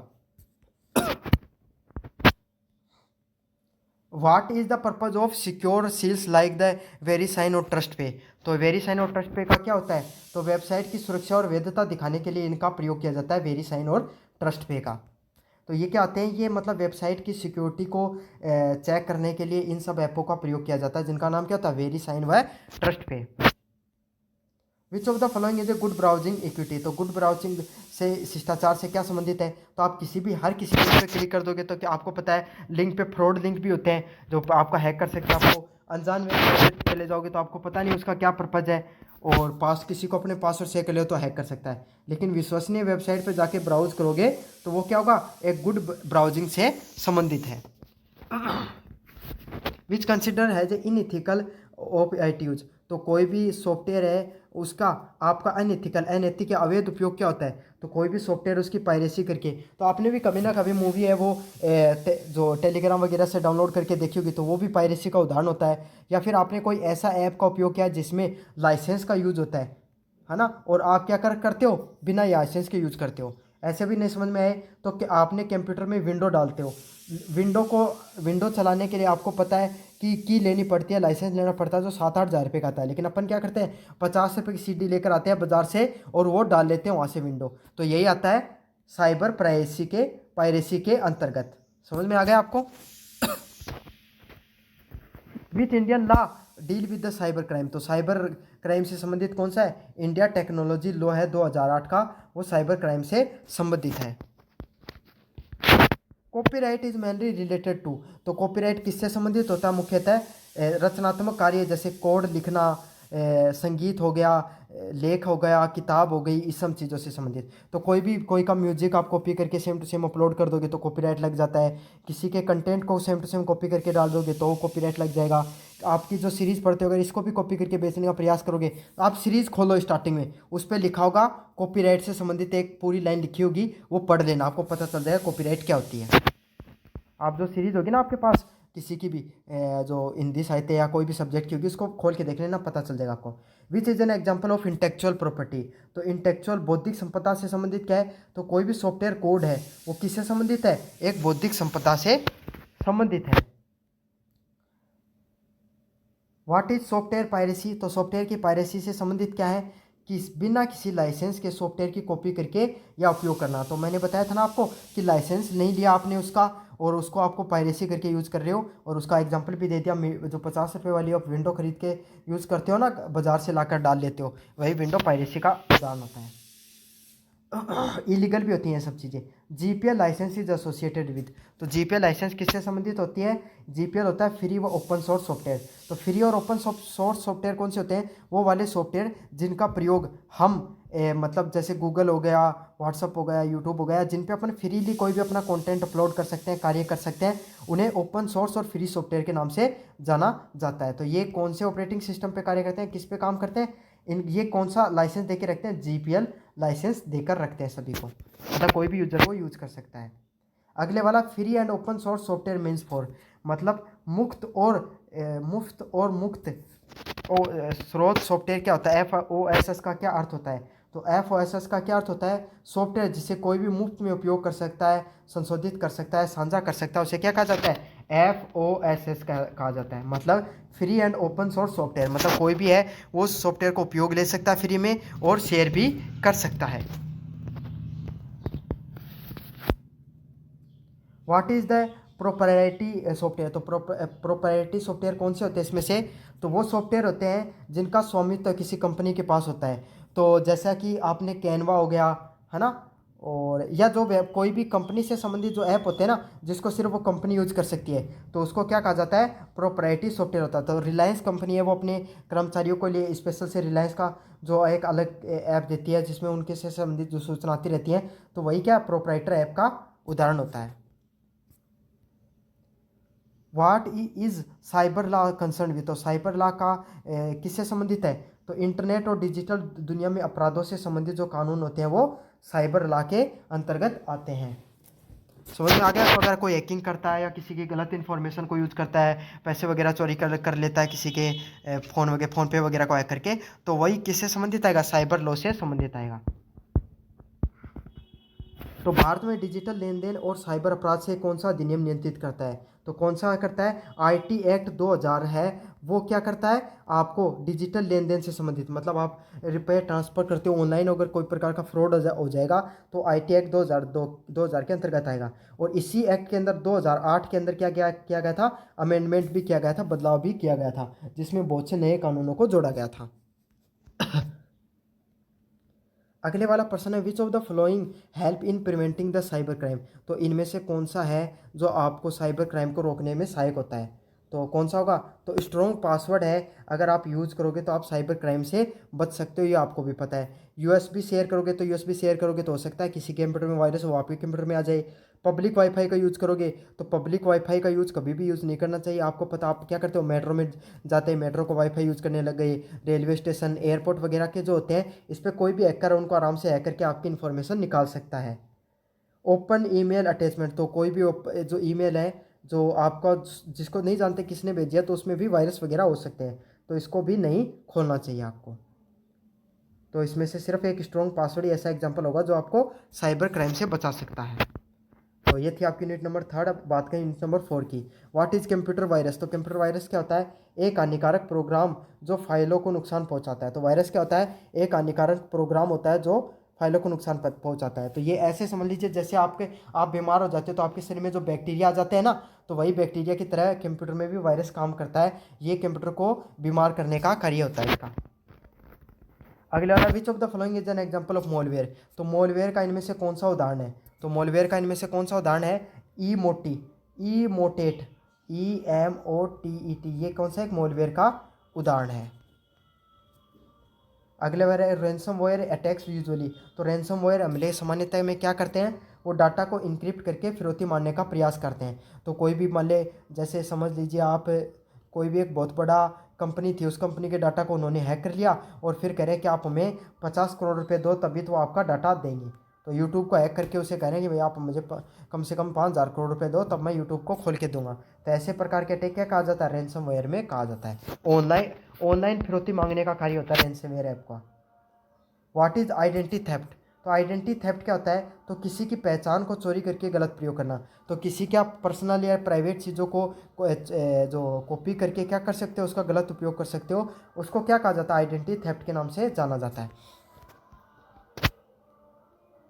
डिनाइल ऑफ सर्विसेज, डीओस का उद्देश्य क्या होता है? तो डिनाइल ऑफ सर्विसेज अटैक का क्या उद्देश्य होता है? सेवा को बाधित करना। तो आपको पता है DOS क्या होता है? जो वेबसाइट वगैरह होते हैं वहाँ पे आप देखते हो ना, पॉपअप 404, तो ये देखने को मिल जाता है। इसमें क्या होता है? वेबसाइट पे बहुत ज़्यादा ट्रैफिक वगैरह आ जाता है, तो उस ट्रैफिक, तब जो पॉपअप 404 दिखाता है ना, तो इसमें क्या होता है? वेबसाइट पे बहुत ज़्यादा ट्रैफिक आ गया। अब बहुत ज़्यादा ट्रैफिक आ जाएगा तो क्या हो गई? वेबसाइट क्रैश हो सकती है, वेबसाइट ख़राब हो सकती है। तो इसको बचाने के लिए वहाँ पर आपको पॉपअप है 404 देखने को मिलता है। तो वो क्यों काम करता है? वो डिनाइल ऑफ सर्विस के लिए काम करता है, मतलब अब आप इस वेबसाइट को नहीं खोल सकते। तो इसका क्या होगा? सेवा को बाधित करने के लिए कार्य करता है, ताकि वेबसाइट है वो क्रैश होने से बच जाए।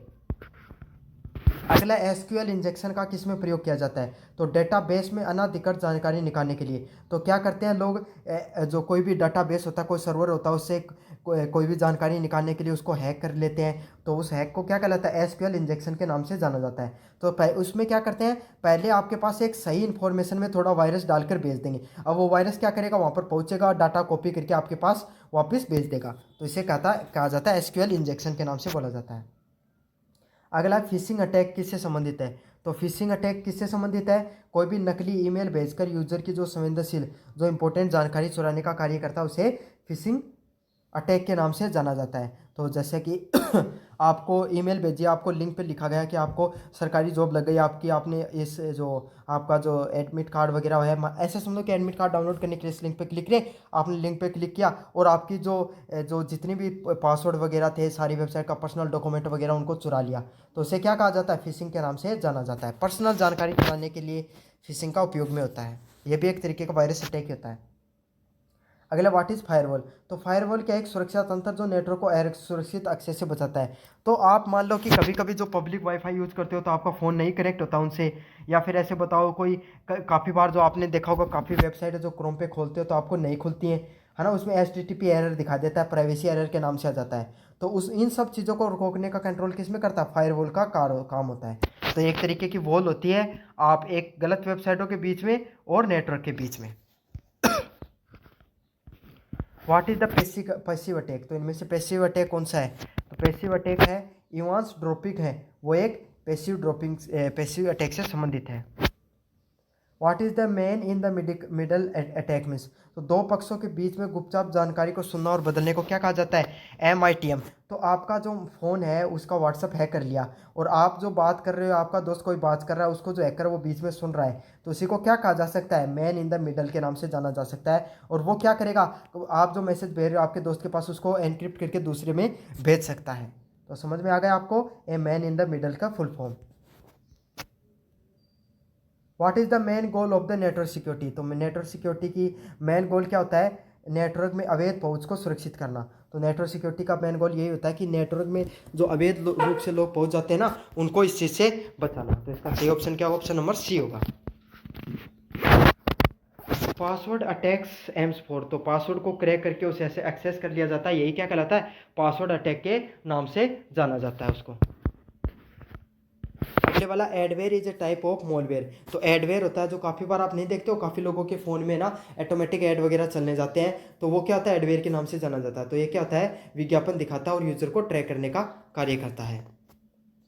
14 नंबर प्रश्न है, which of the following is a valuable asset of the network, तो जो नेटवर्क होता है उसका वैल्यूबल मूल्यवान संपत्ति कौन सी होती है, तो डाटा वो मूल्यवान संपत्ति होती है कोई भी नेटवर्क की। अगले वाला risk management in the cyber security use for, तो साइबर खतरों को पहचाना और उनका मूल्यांकन करना ही क्या कहलाता है, रिस्क असेसमेंट कहलाता है। तो ये सारे के सारे आपके कंप्यूटर फंडामेंटल से संबंधित पार्ट नंबर 3 था, वो मैंने करवा दिया है, और बाकी के पार्ट फर्स्ट पार्ट सेकंड को आप जरूर से देख लेना जो चैनल पे पहले से अपलोडेड है। तो कैसा लगा वीडियो कमेंट बॉक्स में ज़रूर से बताइएगा।